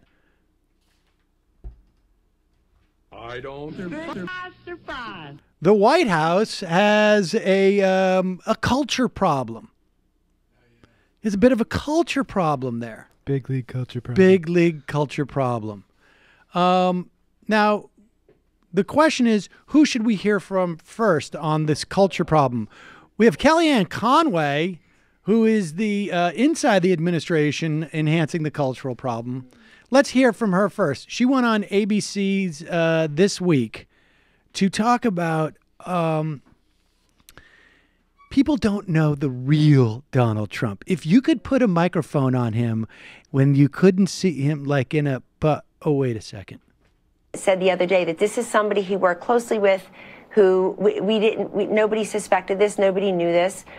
He was a highly competent member of the senior staff, but all that melts away when confronted with this information in terms of whether or not this man can continue in this job. But Kellyanne, why can't the president say so? You know, there does seem to be a pattern here. When a friend or an ally, a man of the president's, gets in trouble with these allegations of abuse or sexual harassment, the president's sympathies immediately go to the man, whether it's Bill O'Reilly or Roger Ailes or Roy Moore or Rob Porter. Why is that? And do you understand the problem that creates for the president?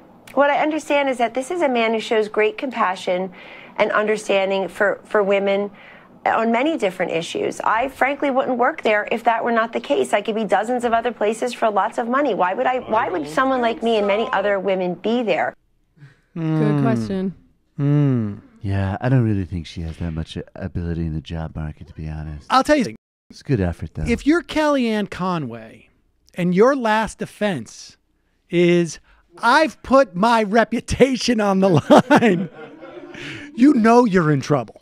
Isn't the whole point of being a politician that you help people publicly as well? I can tell you around the White House, he does not actively promote domestic abuse in front of me. Chris Rock had a great routine where he said you can never hit him, but you can shake him. That was a good routine. That was great. All right, Chris is meanwhile, one of the good ones. See, I'm not racist. You know how much energy I put into telling General Kelly that he couldn't do his Red Auerbach tweet for Black History Month? No one gives me any credit. Look, Kellyanne Conway can go on ABC News and defend the president and say that, of course, she would never be around someone who was not great towards women. But what's really important that people understand is just who's responsible for what's going on with this Rob Porter mess. And, of course, who better to break this story than Judge Jeanine Pirro from Fox News. So, for everyone who's looking for someone to blame, chill out. You want to blame someone? Blame the batterer. He doesn't walk around with a scarlet letter or a sign on his forehead that says, "I beat women." He is cunning and clever, presenting himself as a charming individual who's a Rhodes Scholar with a Harvard degree.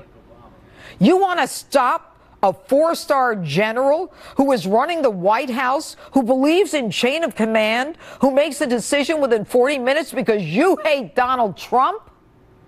Find another scapegoat. You might want to look at the last president. And that's my open. Wait. You Wait. That Why is so awesome. It's a She doesn't cliffhanger. even It's a have- she cliffhanger. literally It's a doesn't even have cliffhanger. a bridge anymore. And when you come back in 6 months, I'll explain why Obama's at fault for the number 3 in the White House, or number 2 she's to. the best. She's the best. She's that's really something. I want to know more. I love Porter. He beats white women. I'm ready to follow her line of insane reasoning, and she just won't let me.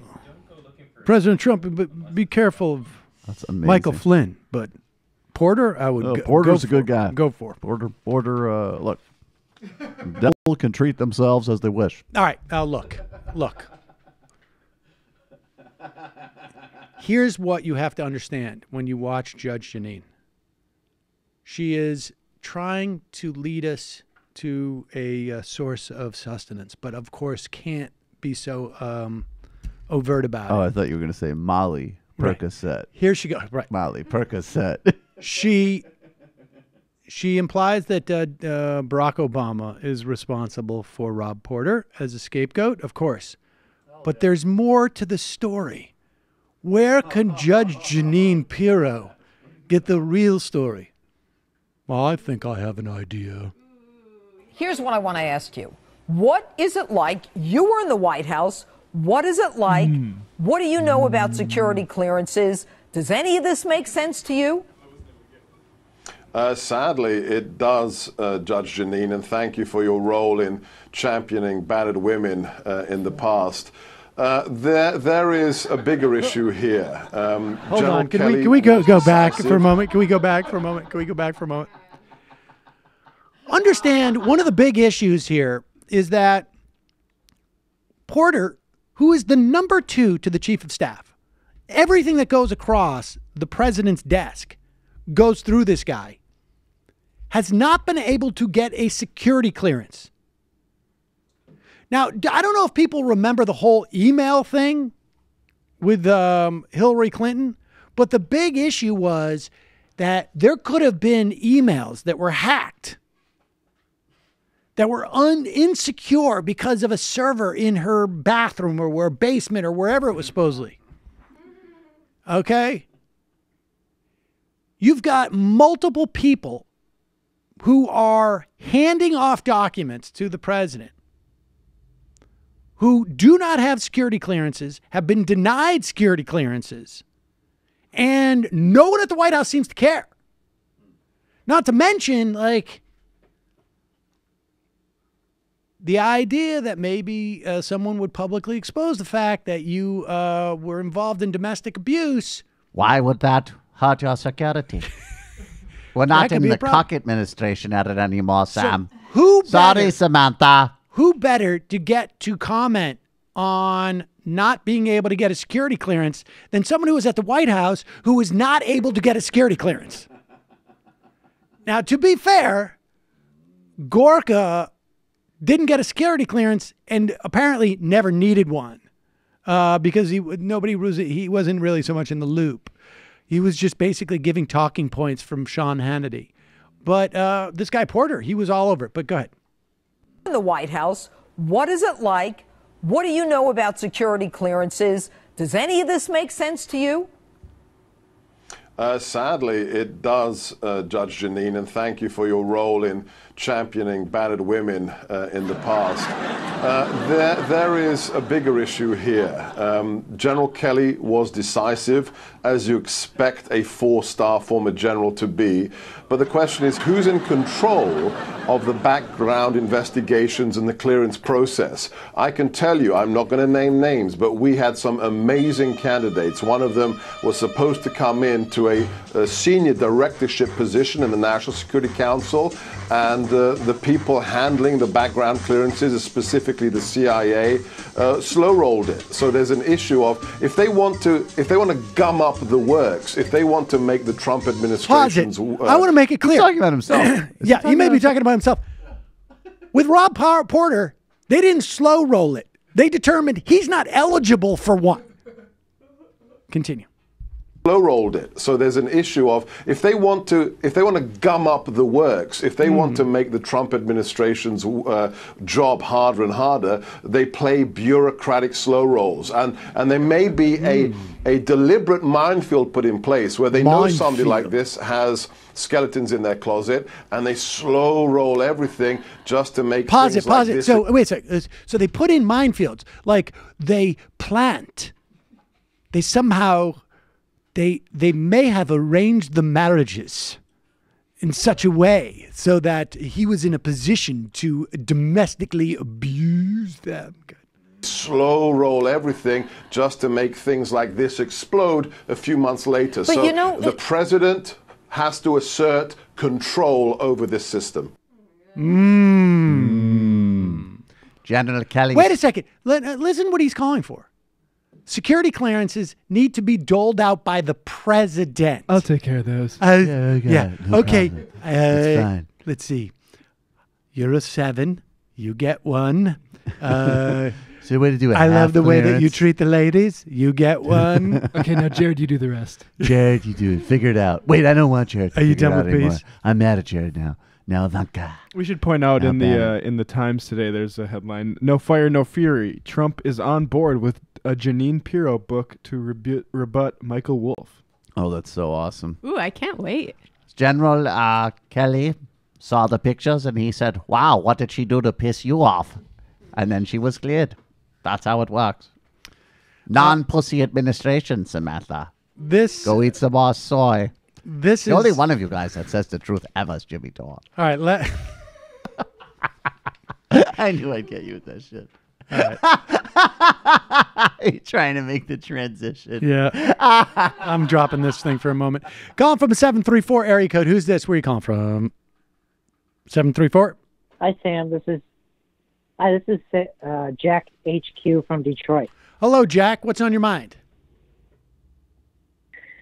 Hi. I just wanted to ask, if you had to restart the country, would you pick the route of Jeffersonian progressivism or Hamilton progressivism? So by that, I mean, would you start progressivism at the local and state areas, or would you continue to do it at the federal level, Dick? I guess probably the federal level. Would pick whatever the girly man option was, Jack. Do you understand? But listen, in the event that I'm in the position to make that determination, please don't hold me to it. I may want to, or to those two options. Yes, I may want to have a little bit more nuance. Yeah. What about if you call and ask me a question like that? There better be a Ho Chi Minh option, buddy. Same. That's right. I appreciate the call. Calling from a 719 area code. Who's this? Where are you calling from? Hey, Sam. This is Tyler from Austin. Can you hear me okay? Yes. Hi, Tyler. What's on your mind? Hey, just real quick. I've listened. I've been a member for about 10 months, but first-time caller. Want to say thank you for what made you? How did you find the show? How did you find the show? Originally through the Young Turks. All right. But so I actually used to be an intern. I in my past life, I was an evangelical intern at Ted Haggard's church. Oh, shit. Really? Post Ted Haggard. Yeah, post his firing. Then I grew out of that, moved down to Austin, became a dumb progressive for a little bit. Then I flirted with Sam Harris, and then eventually I got to UT, became a political science major, and you guys have been awesome, provided so much sanity. Oh, so well, I really appreciate that. I hope you're I guess I kind of want spreading the word around UT Poli Sci Department. It's disastrous. Yeah, thankfully it's not too insane, but I actually wanted to call about Michael did a video on his show about Jimmy Dore. As much as I'm sure you're tired of talking about this, I don't think he is. What I'm concerned by is the so-called dumb left. I just, like I told you, I come from a religious background, and I'm used to outrage culture on the right. And I guess what I get concerned by is I listen to people like Jimmy Dore, and to me, he sounds just like Janine Shapiro. Just this outrage response that, I won't reason. My whole position is to be angry, and I'm going to have an army of so-called left-wing followers. And I don't know how to engage with that. Well, you're not supposed to engage with it. I mean, you're either supposed to follow. I mean, there's a reason why he won't take any questions on his show. There's a reason why he doesn't structure his show that way. And so he's the aggressive progressive unless he's actually questioned by anything, and then he completely. Then he's the passive aggressive. Then he's the passive aggressive progressive. But yeah, I mean, look, I the funny thing is that largely speaking, I probably don't have a problem with his ideology, but in practice, it's completely self-defeating. And also not just self-defeating, but it largely, I think, is a net negative towards achieving what he supposedly wants to achieve. For him, it's very performative, and I think it might be a nice feeling, might make him feel good, it might be cathartic for him personally or for his audience, but at the end of the day, you're not really building anything. You're just you're getting up on a stage and parading. I mean, look, I understand the anger and I understand the disgust, but I just think when you're, and this is something that a lot of people can't seem to understand, that like the beef is not that there's different types of shows or that we maybe go more into specifics of policy or history. The beef is that he had a central argument about this election, which was fantasy-based and stupid. And not only did he follow through on it, he's doubled down on it, and everything is just, it's just that kind of performative outrage. And completely uninformed. And well, that's what I'm... But I mean, there's a guy who was arguing the irrelevance of the Supreme Court, didn't understand what the filibuster was. His partner on that show was claiming that, Peter Thiel would be, what's the big deal? Like a complete... I mean, we're talking... civics 101 stuff here that I think that, like, if you're going to be so adamant about your political opinions and you're going to have that size of a platform, you really owe it to the audience to do the bare minimum of homework. But I appreciate the call. Yeah, thank you. But I think he's right, though. Keep up the good work. I think there's an authoritarian or one-size-fits-all tendency that you see manifested, obviously on the right, definitely in the kind of Harris cult zone, definitely among the woke, pseudo-woke Clinton people, and definitely on the dum-dums. Like, it's a similar framework. There's like one person or one thing that is the primary problem and enemy. It could be as simple as a personality, whether it's Bernie, Islam, or Hillary, and everything gets filtered through that, and there's no ability to think. We're much more nuanced in that we just think Jimmy's the problem. Right? I'm joking. Folks, come on. Don't ever apologize for giving Sam an opening to say that. And if you think that's not funny, then just understand, as a failed comedian, they're not all going to be gents, ladies and gentlemen. Exactly. Hey, I still like Jimmy personally. Calling from a 509 area code. Who's this? Where are you calling from? 509. 509. That's Yakima, bitch. Oh, it's Yakima. Yeah. A lot of my haters on the YouTube channel, they like to say I'm calling from Spokane or Sunnyside or Prosser or Zilla or Sela. It's Yakima. It's Yakima. It's Yakima, bitch. Yep. All right. It's Ronald Reagan. Ronald Reagan calling from Yakima. That was my first important point. My second important point, I feel like if you guys are going to talk about something, you need to be fair and give all the facts. And Trump doesn't have a great record on women, but on the other hand, Sarah Huckabee Sanders, she's like a 2. Exactly. And he gave her a job. Exactly. Right. So proved it. I mean, nobody gives me the credit for that. She looks like a total genetic failure. Hired her. I mean, he gets like no credit for that. third thing is, Sam, how long have you been doing this show? This iteration of this program has been on for 7.5 years.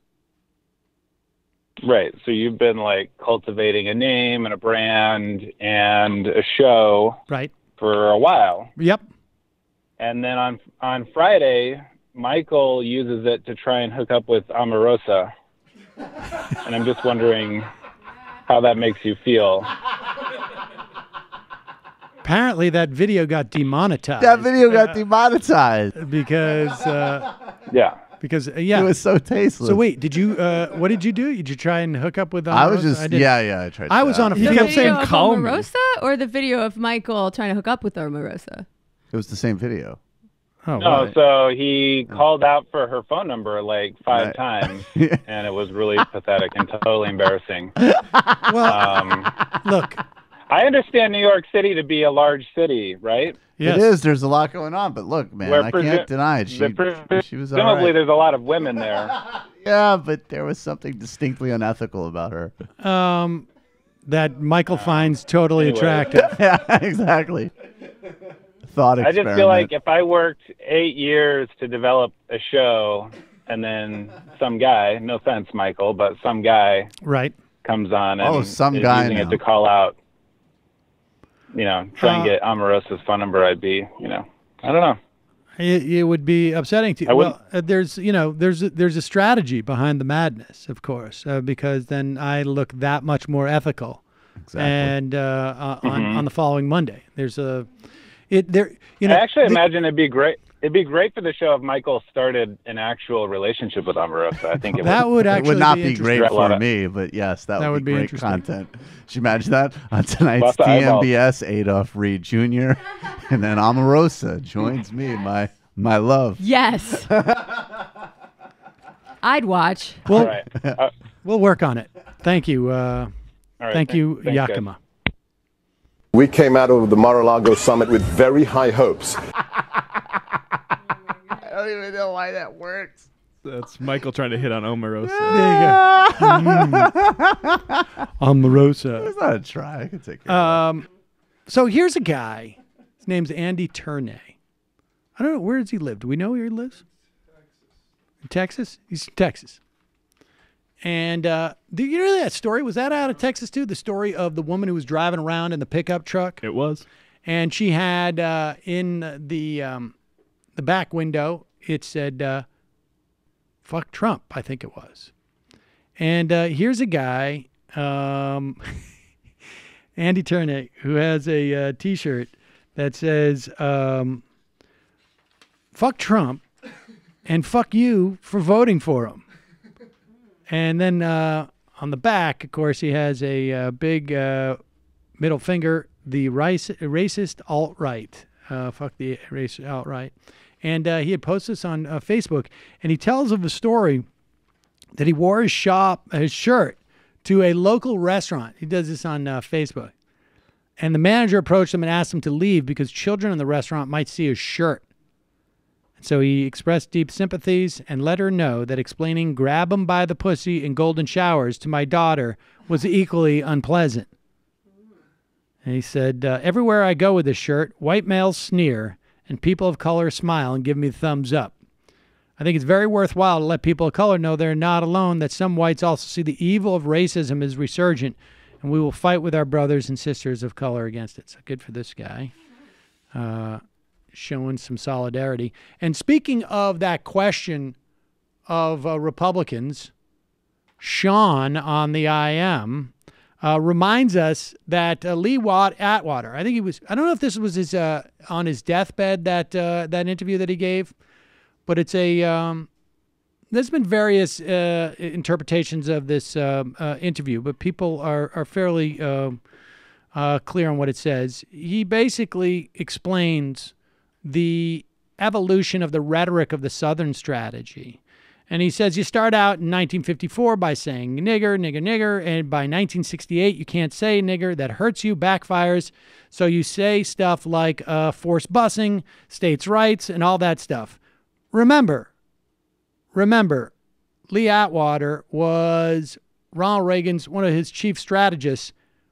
Where did Ronald Reagan go and announce his campaign? In Mississippi, Missouri. In Philadelphia, Missouri, near the Neshoba County, at the Neshoba County Fair, I believe it was, which is just a couple miles from where those three civil rights activists got killed by the KKK. And so he went there, announced his campaign, talked about states' rights. Total coincidence. He didn't really realize where he was. And now you're talking about cutting taxes, and all these things you're talking about are totally economic things, and a byproduct of them is blacks get hurt worse than whites. We want to cut this. It's much more abstract than even the busing thing, and a hell of a lot more abstract than N-word. And of course, his whole welfare queen story. It's quite clear. And you go on to Willie Horton. On and on and on. It's not just Republicans either, although Republicans certainly are worse about it. Where did Bill Clinton announce his campaign? Where did he announce his campaign? I think he was standing in front of a literal chain gang. I got to look this up. But it was definitely near... No? He didn't. But what he did do is signing the death warrant for he Ricky executed Ray. a mentally disabled person. That's right. He flew back to Arkansas. That's right. Just so he could sign the death warrant and look like he was tough on crime. Yes. And he played golf at a segregated club later on. And then he went to the Rainbow Coalition. He was like, and I was wrong. I knew I wasn't making this up. Look. Maybe that's not where he announced it, but no. He stood there. He sure did. It's, that's a good Clinton photo op. Not the best optics. On the Wildcast. Calling from a 512 area code. Who's this? Where are you calling from? Tammy in Texas, Austin. Hello, Tammy. What's on your mind? Don't know if John in San Antonio mentioned, but we are the first in the nation primary this year, going first on March 6th. All right. He did not. And we start early voting a week from tomorrow. A week from tomorrow. So if you're in Texas, folks, February 19th. 20th. 20th. Week from tomorrow, February 20th. Early voting. How do people go about doing that? I would recommend going to votetexas.gov, looking up your information, finding out for sure that you're registered to vote. Obviously, that's closed. We don't have same-day registration. But for anybody who misses the primary, we have so many people running this year that there's a really good chance that a lot of these races are going to run off on May 22nd. So, I'm a volunteer deputy registrar. We're all over the place. Just shout out on Facebook in your neighborhood and say, who's a VDR? Come register me, and we'll come. Great. All right. Appreciate the call. That wasn't what I was calling about. Wow. Hello. All right. Well, what do you got? Well, I've been volunteering on the trail for a couple of months, and this weekend I was at the Texas Democratic Women's Convention, and Sarah Weddington was the speaker at our gala. I don't know if your listeners know who she is, but she's kind of done it all, but she's most famous for being the lady who argued Roe v. Wade and won. And I wanted to see if I could have just 1 minute to talk about restrictions on abortion, and then I'll hang up and listen to your answers. Sure. I just want, even if having to endure a gauntlet of emotional blackmail or counseling full of medical nonsense or invasive ultrasound wands, even if that was no bother, and even if having to travel away from your home or undergo a waiting period, even if that wasn't an inconvenient, let's say our country offered guaranteed paid sick leave and child care, elder care, disabled home care, and free transportation and free meals and lodgings everywhere for everyone. And even if the abortion at the end of the journey was safe, legal, painless, and free, and even if that whole experience was identical for rich and poor alike, I would still oppose restrictions on abortion for the same reason I oppose restrictions on voting and why I oppose voter ID. For me, abortion's a human rights issue. We have to be able to exercise our human rights with dignity without being forced to earn them by jumping through hoops like circus animals. The last time I called, Jamie said that I essentialize my womanhood. And I wanted to say that I do, but not because I can make babies. I can't. Jamie, you may believe that I should essentialize my class, but I don't. I'm a lower class nobody. I'm sorry, class is not. But I'm a human woman first. Gotta jump. All right. I'm sorry. Can you remind me the context in which I said that? She's gone. No. I mean, I think I spoke about how class is sort of distinct from other categories of identity like race and gender because it is a social relation that exists as the foundation of how our economy is structured. Yeah, I don't recall, but I think that, look, I understand her point about just abortion is a right. I mean, in many respects, it's actually more of an established right than even voting in this country, at least in terms of a constitutional right. Well, but it's being chipped away every second without of every day. Without a doubt. I'm saying that's what makes it even that much more egregious. I'm pro-life, but I don't want to get into it. I don't know. Like, I really hope that I didn't convey the wrong idea that I don't care about abortion rights. And I would like to have a chance to talk to her more about this stuff because I really don't see any conflict between what is referred to as identity politics and class politics. I think they're intricately linked and you cannot have one without the other. City of Montgomery. In observance of Black History Month, the city of Montgomery, Alabama, would like to honor James F. Blake, the bus driver whom Rosa Parks defied in 1955, prompting the Montgomery bus boycott and energizing the civil rights movement. You're welcome, Black people. Great work. #Condell. Henry Wallace was an anti-racist Democrat socialist who was widely perceived to be the shoo-in for presidency once FDR died, but party elites pulled some serious dirty tricks on the floor of the DNC, the smoke-filled backroom variety, threw the nomination to Harry Truman in a huge upset and another depressing chapter of the what-if American history. History doesn't repeat, but it sure does rhyme. Council of Autumn. Jimmy Dore should pay attention to how your guest criticized Obama without jumping off the deep end and shooting the baby in the foot while throwing it out with the bathwater. Well, that's because Ron is a fucking sellout. Angry Modern. I'm sorry to bring this up yet again, but Jimmy Dore's like, what is going on with Jimmy Dore? I think he might be suffering from, he's further down the rabbit hole. He might be suffering from depression. I mean, he's blown up relationships with Ben Mankiewicz, former Jimmy Dore crew, The Majority Report, and now TYT Network and the TYT audience. He's seemingly incapable of accepting any type of criticism. I feel sad for him. Point. Any thoughts? To be honest with you, and I am totally sincere about this, but for Michael's renewed vigor and the IMs, I haven't contemplated Jimmy Dore nor seen a video of his in at least a month and a half. Look, just don't make records that disrespect me, blatant or indirectly. That's the problem. There won't be any tapes about you. There's some type of East-West, East Coast, West Coast thing going on now with Michael and Jimmy Dore. That is, I mean. No, I mean. Does this mean that I have to pick a fight with Ron Placone? How dare you? Ryan from Ohio. I feel like I should elaborate on my call last week about Dennis Kucinich being a bad candidate for Ohio. It's not that I disagree with anything he says. It's just that I don't think he's the real deal. I think, like I say, I am skeptical of the not necessarily the sincerity, but the capacity to execute.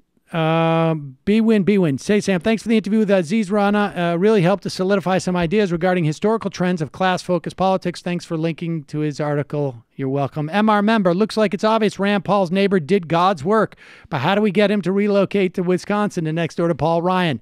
I love Sarah Palin. Hey, Sam, HBO picked up Pod Save America and Dave Rubin was on Greg Gutfield's show. Have you considered giving up on this career in entertainment? Isn't money and fame the ultimate objective? Sure, you can get no-name senators from Vermont, but what about real power brokers like Chuck from Brooklyn? Nick from Manitoba. Hey, Sam, great interview today. Drapes.com sounds like a great deal. However, I don't want it to end up empty. Ivana Lynch screaming ooze at the wall for 3 days straight on my deathbed. Ba, ba, ba, ba, ba. Stay sweet, MR Beauties. It's blinds.com. Sam's Tinder profile. Hey, girl, swipe right. I'm tart and refreshing like a Granny Smith apple. We also can criticize Chuck Schumer together. Censor sweep. Sam, did you know that Social Security is not good and is actually bad and dangerous? Personal hero Michael Morell has published a pretty convincing argument against entitlements. I don't know who that is. The CIA guy? Janine Pirro makes Robert Durst look sympathetic. Wow. She kind of does. I was also thinking that Robert Durst is totally a Hillary voter. Totally like, I understand you want a more aggressive agenda with Bernie, but Hillary's the pragmatic choice. Now I need to dismember you. Mitch from Houston. The Republican reaction in terms of xenophobia and anti-immigrant fervor, even after Obama's record deportation, shows that liberals will be accused of being radical leftists no matter what, might as well actually implement left policies. Well, that's not the only reason, but yes. The F Trump window sticker was in Houston. Stillmatic intro, deadass. One of the top 10 most infuriating things for me is when a white person tells people what's really causing racism. Absolutely infuriating. It happens way more than you expect. Who said that in reference to what? McCain. Oh, right. There's nothing. For me, I mean, that thing of like, it's like an antibiotic. First of all, if calling out racism was an antibiotic, then maybe Donald Trump wouldn't be president, you fucking idiot. I mean, it's just like, oh my God. I think that's like, I don't know, like I was like before my time, but I just watched Kid and Play too, and I think there's a lot you can like learn from that. Farmer Gillian, curious how everyone else in the MR office feels about Sam using the full N-word. She must be referring to my reading of that quote. More importantly, how do your black friends feel about it? I think it's insane to not read a quote in full. I think that's bizarre, and I don't know anybody of any background that has a problem with that other than to maybe find it a bit odd if you didn't. Yeah. You're reading a direct quote. I mean, I'm reading a direct quote, and I am... The word exists. I mean, we've been through this. Well, look, the question's not for me. Matt, does it bother you? No. Jamie, does it bother you? No. Brendan? No. Now, the part that bothers me is Sam's racism. That's separate. I mean, I don't like hearing that word, but I also don't want to whitewash history. Well, yeah. I mean, it's like, I'm not, okay. Should be left in children's books, too. Calling from an 886 area code. Who's this? Twain, where are you calling that's from? right. Hello? Hello? Hey, I'm calling you from Taiwan. Oh, hello from Taiwan. What's on your mind? My name's Chris. Hi, Chris. What's on my mind? I want to talk to you about something on my mind since I moved to Taiwan, actually. Okay. So I am an anti-imperialist. I think all of you are anti-imperialists as well, right? So as anti-imperialists, we believe that the U.S. empire, or any empire for that matter, has not really been a good influence in the world, right? And doesn't actually fight for freedom and democracy and justice and so on and so forth like the empire claims, right? But Taiwan is, I think, actually a huge success story in terms of liberal democracy, right? They have free and fair elections and a free and open internet. Actually, probably freer and more open than the U.S. at this point, thanks to Mr. Pai, but that's another story. Right. And they have a good criminal justice system. We're currently being led by our first female head of state. Taiwan is soon going to be the first country in East Asia to legalize gay marriage and so on and so forth. But here's the thing that's been bothering me since I moved here. So this country, Taiwan, as it exists today, would not exist if not for support from the U.S., right? And just for people who may not know the history, Taiwan is historically part of the Chinese mainland. It was controlled by Japan for about 50 years, and then it was returned to China after Japan surrendered at the end of World War II, and then there was the Civil War, and it was between the Republic of China, which was controlling the mainland at the time, and Mao Zedong and the communists, right? And so we know who won. Mao took over, and the Republic of China fled to Taiwan. And after that, Taiwan got loads of support from the United States, military support, economic support, diplomatic support, and so on. And if it weren't for that support, Mao would almost certainly have taken over Taiwan and reabsorbed it into the mainland. And so what bothers me is that all of the people on this island who I care about, every colleague I've had, every student I've had, every friend, every lover, every total stranger, would be living under an authoritarian police state right now. Right. If it weren't for the support of the U.S. empire. Listen, I think... And yet, this is an expensive call, so let me finish real quick, and then I'll take your answer off the air. I realize that it's just only for the U.S.'s geopolitical strategic interest that they protected Taiwan, and it wasn't out of any sense of goodness or morality or whatever. But nonetheless, this is an example of the U.S. empire doing something positive, if only accidentally or incidentally. So I want to know what any of you could say to me to help me sort of square that circle. All right. Well, first off, take your answer off the air. Okay. First off, I would say this: get Fire RTC. Go to firertc.com and use that for your calls. It's a side benefit of U.S. empire. There you go. Fire RTC. I think. Look. No one. Oh, I don't know. I'll give you my opinion. My opinion is that there are, of course, some benefits to the American imperial project. That is inevitable. It would be strange that there weren't. The question is that is the net effect, the question is the net effect a positive one? And B, I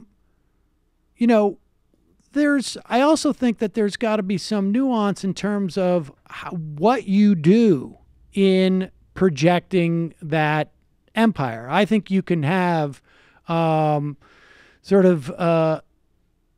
foreign policy that promotes your best interests, but that don't cross certain lines that the United States has crossed in terms of like military intervention, in terms of like intervention within the domestic politics. I think you can get into treaties that say like, we will protect you. You're an ally of ours. We will protect you. You can get into treaties that say like, we will be a trading partner with you. But the problem is when you start like invading countries, when you start promoting coups, when you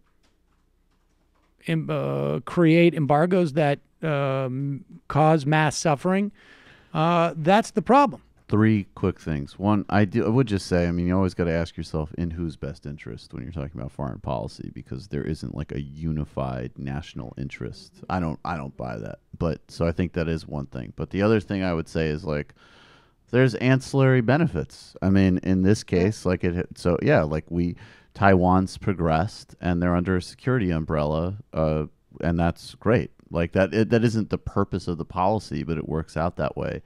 And the third thing I would say, though, to people who have a really coming from a different place than the caller with a really strong anti-imperialist position, which I generally support, you also have to think a lot more practically when you're trying to understand the perspective of other people. Like some people have like trash the Kurds for accepting U.S. air support, even though like they're the only actual left presence in the Syria conflict.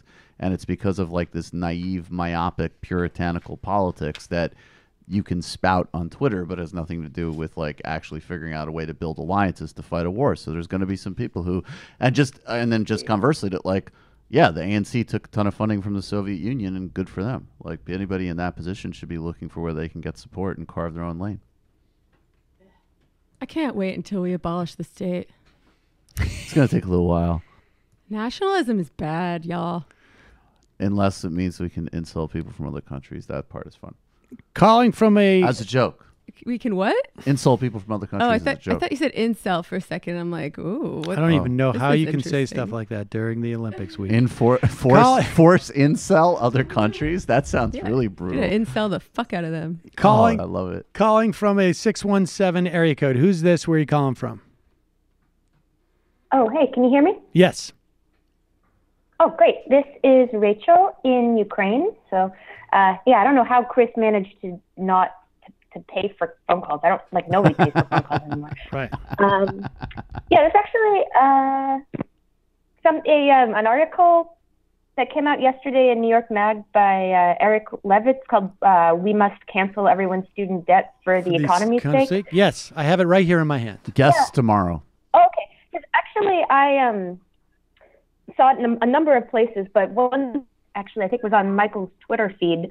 There was somebody who argued that forgiving student debt is inherently unfair to poor people because technically people who didn't go to basically more middle class people went to college than poor people, and so should be maybe doing things that focus more on them. I guess I argued that kind of pitting poor and middle class people against each other sort of superimposes a zero-sum game scenario that just kind of distracts us from economic inequality against the 1%. But he goes on to argue that because I feel this way because it affects me personally, and also that maybe that the needs and interests of the lower classes are not as well represented as the middle class.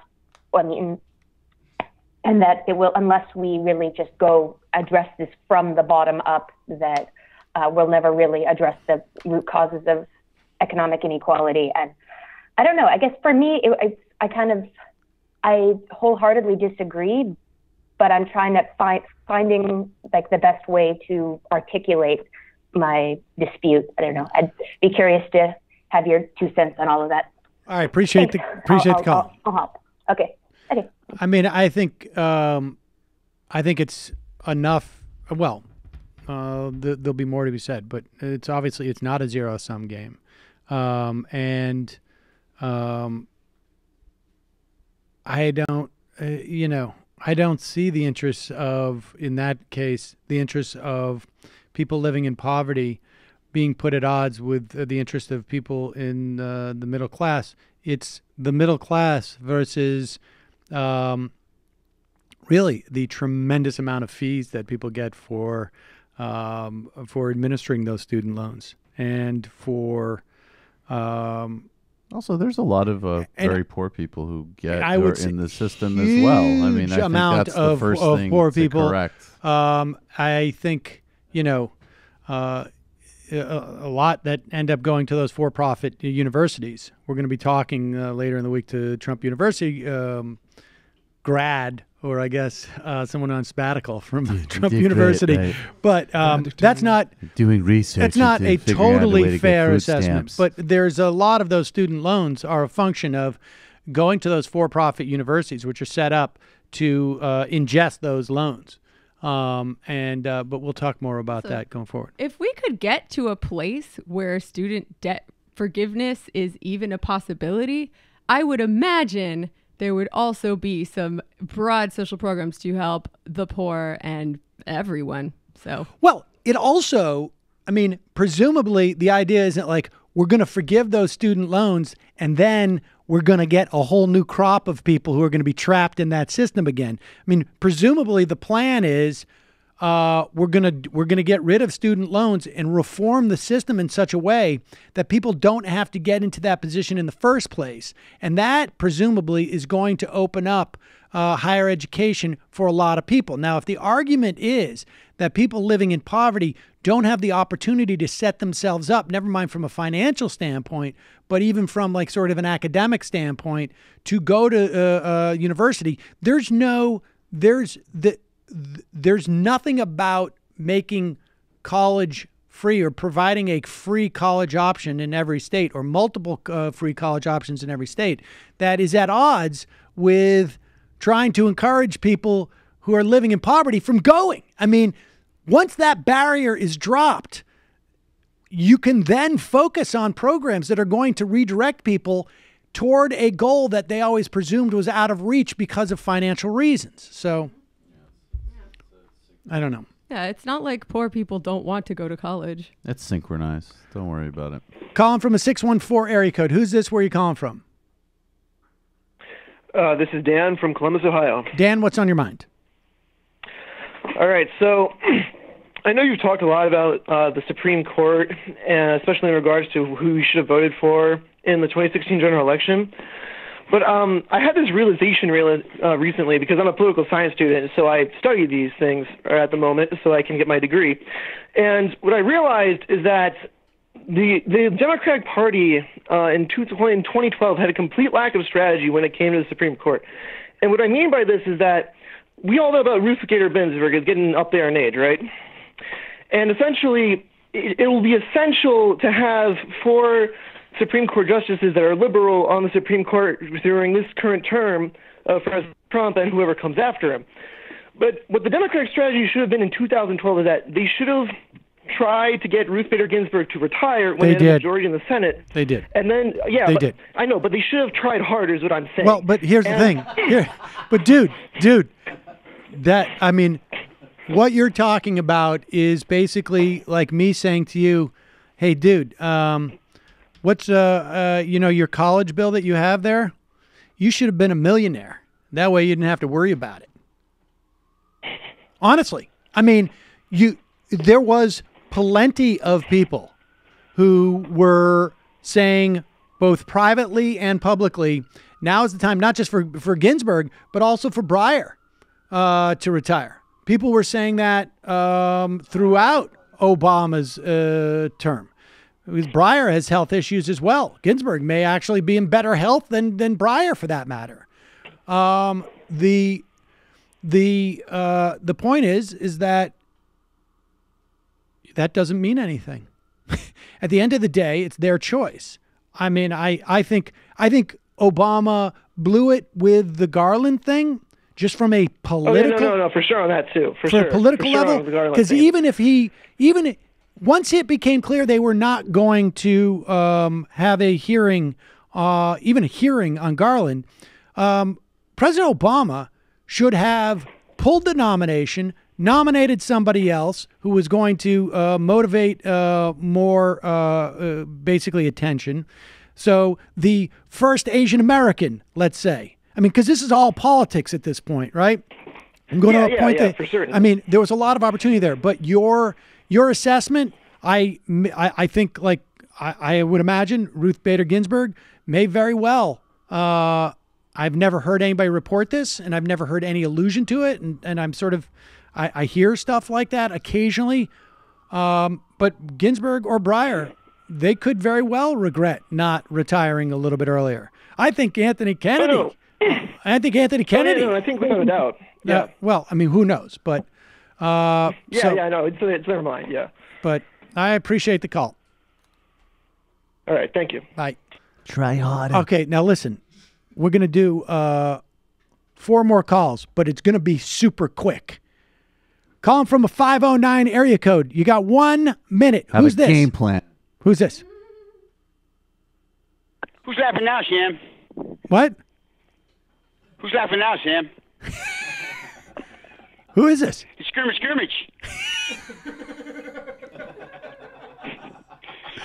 Oh my God. ¿Qué le está diciendo? What's that? ¿Qué le está diciendo? Que no tengo nuance, Sam. don't know what is this? what to make of this call. Is this? No, I gotta go too. You guys take care.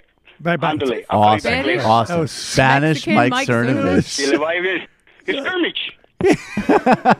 Oh, we get Oh my it. God, it's so good. That was awesome. Please call back with that. Yeah. Calling from a 702 area code. Who's this? Where are you calling from? 1 minute. Sam, hello. Hello, who's Calling this? From Las Vegas. Who is it? Hello, this is David calling from Las Vegas. Can you hear me? Yes, David, I can hear you. You got 1 minute. I'm sorry, buddy. Boy, what do you got? I know. I'm a blackballed whistleblower here, and if you guys have my number, I'd appreciate a call back. I'm kind of at the end of my rope here.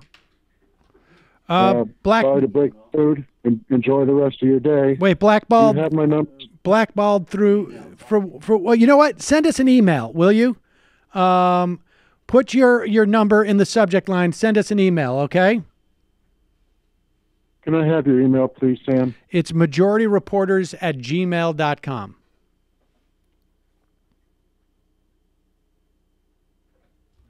Hello? And just a shout out to my senator, Catherine Cortez Masto. Thank you. All right. Send us that email. Okay, Very thanks. mysterious. Right. Yeah. All right. All right. Calling from a 305 area code. Who's this? Where you calling from? You got 1 minute. Yes, hello. Can you hear me? Yes? Who is this? Yeah, this is Andrew Williams. I'm calling in respect to voting, machine vulnerability. I'm a software engineer, and when we talk about, this Russia hacking and all these different kinds of cyber vulnerabilities, I feel like people really don't take that seriously enough, right? I mean, just the integrity of our systems as a whole is just abysmal, and this whole Russia thing, I know that it's important, but I feel like it takes away, and at least if it does end up improving the integrity of our cybersecurity, I think that would be a huge net positive just for democracy as a whole. And I think digital literacy is a huge key ingredient in moving this forward, because people are just not informed enough in respect to how encryption works in general, or what it means to have a secure, internalized system. So, I mean, just a shout out there. Obviously, I wanted a more lengthy bout, but that's okay. All right. Well, you also were excellent on the timing. That's 1 minute. Appreciate the call. Good points. Nailed it, brah. Calling from a 917 area code. Who's this? Where are you calling from? Spot on C-SPAN comments for this last thing. But I just have a question about what do you think about Nancy Pelosi's crumbs message? The crumbs message is obviously very apropos of reality, but maybe it's the wrong messenger that people. I was just thinking about this. I was watching newsmakers on C-SPAN, and one of the pundits was saying, Nancy Pelosi, everybody in the heartland, she's East Coast liberal. She plays into this stereotype of people from San Francisco and such that, well, the message is on point, but the bearer of the messenger is contaminated and maybe even lacks any credibility and self-undermining. Anyways, I'll take my answer off. I don't know. I think she got exposed. Well, I think there is an argument that she's much better in terms of maintaining the caucus and getting a sense of what the caucus can bear than being a spokesperson or a strategist. Come on, man. All right. Come on. At a certain point, you got to have a little integrity. If she's willing to put her money where her mouth is and support left populist policy in addition to talking about crumbs, then that's great. Oh, she's going to support left populist policy now. Calling from an 847 area code. Who's this? Where are you calling from? Hey, it's Josh from Anonymous. Josh from somewhere we don't know. You got a minute, buddy. Pick it up, Josh, or the jokes will resume. Oh, I just wanted to tell Michael that he's doing a great job on his groundbreaking podcast, and he should keep up the good work. And also, I'm looking forward to Jaime's podcast. Hell yeah. Did you just call me Jaime? Did you just call her? Okay, no, that's a reference that... Hello? Was that a Jew joke? Yeah. Hello? Hi. I also want to talk about Social Security. All right, Josh. Appreciate the call. All right. Oh, you gotta cut him off because he has a dead-on impression of you. Oh, is that an impression of me? All right, that's it for calls. We gotta take 10 more Man, I didn't know IMs, we and that's worked it. at MSNBC. I felt like I was deceived. Angel, Michael's ultra anti-Semitic Sam impression is the funniest thing I've ever heard. Secret identity politics. Van Jones asking Meghan McCain what the nominal left can do to appease Republicans is some Jeb Bush level shit. Van Jones next for the pyramid, I say. Word. Contagious. If Very Republicans strong aren't contender. racist, why do all the Nazis feel emboldened to run in their party? Why was LBJ convinced Democrats would lose the South for a generation? Doe. Every time Donald Trump's tweet about due process comes up with one of his surrogates, they need to be reminded about his treatment of the Central Park Five innocent men. He took out 4 full-page ads in 4 New York papers, convicting them before they were arrested. I don't know, man. I want to see where Hillary was at with the Central Park. Tapper missed this opportunity with Conway this weekend. Way too over-solicitous. Mother Cucka, my favorite part of Friday's show is when Sam walked in with his backpack on, carrying the mail. Hello. Seder don't even know her. David Cross recommended a good article called How Facebook is Killing Comedy. I'd love for MR to interview Tristan Harris or someone else who can talk about the monetization of social media as effect of sorting us into more... have we talked to Tristan Harris, or I quoted her piece... I quoted her piece at one point. I'll check that out. Huh? His piece. Okay. Put him on the list. I don't know. Obot. Let's see how Facebook is killing comedy. I have a feeling I know what that's about. The only symptom of Trump derangement syndrome I recognize is a willful obfuscation on the part of right-wingers and the fact that Trump acts and speaks like a Republican purist. The ability of partisans to happily lower the bar for competency and morality is a symptom of the STD common among folks who get effed by the establishment without the protection of knowledge of real-life policy implications. Judy's F-bomb. Another good book on inequality is Inequality by Anthony Atkinson. Brendan, will you write that down too? Maybe a possible guest. Dark Matter. I was hoping the black guy was going to explain what real racism is to the white lady. Oh, wait, it's Van Jones. Never mind. P.S. Play more Dipset. Gotta go. Gotcha. Squally. St. Louis Socialist. What would be the good things and the bad things that would result, say, if we abolished the stock market? I mean, there was a function for the stock market that was helpful, particularly like, well, more maybe with the commodities market, but I don't know. It'd be so good. I don't think you need to abolish the stock market as much as you need to tax the hell out of high-frequency trading and Mighty Max. And really, much more important is dealing with the way that CEOs are compensated and board of directors and buybacks and whatnot. Mighty Max. John from San Antonio is quoting Piketty, saying there was an egalitarian belief in this country from 50s through the 80s, but I would argue the egalitarian belief only lasted the civil rights moment. The 70s were not a nice time to be living in major urban areas like Detroit and Brooklyn.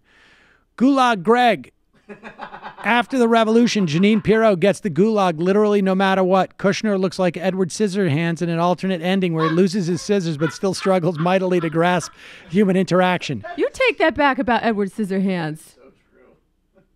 All right. Nailed it. 3 more. Train Boy. How much do you want to bet that Gorka would beat his wife if she wasn't also his meal ticket? Bing bong bip. Oh, sorry, honey. I'll take the check now, please. Super says, Kami, Michael Pine was too harsh on comic book films. Balto, Alex. I love commentators who just say we're calling balls and strikes, but whenever Trump says something racist, the question on their lips is always, is what he said racist? Looking for a soundbite. Where's the strike calling on that stuff?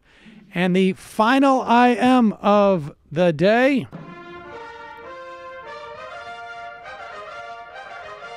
There's nothing inherently good about security clearances. These are mostly mechanisms to keep the public from knowing what the government is doing and easily to use to keep people with unpopular political opinions and non-traditional backgrounds out. This is why so much of the IC are white Mormons who can't speak foreign languages.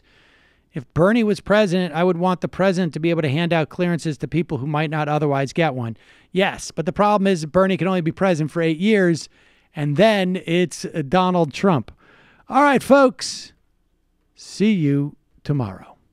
It might take all the strength I got to get to where I want, but I know somehow I'm gonna get there.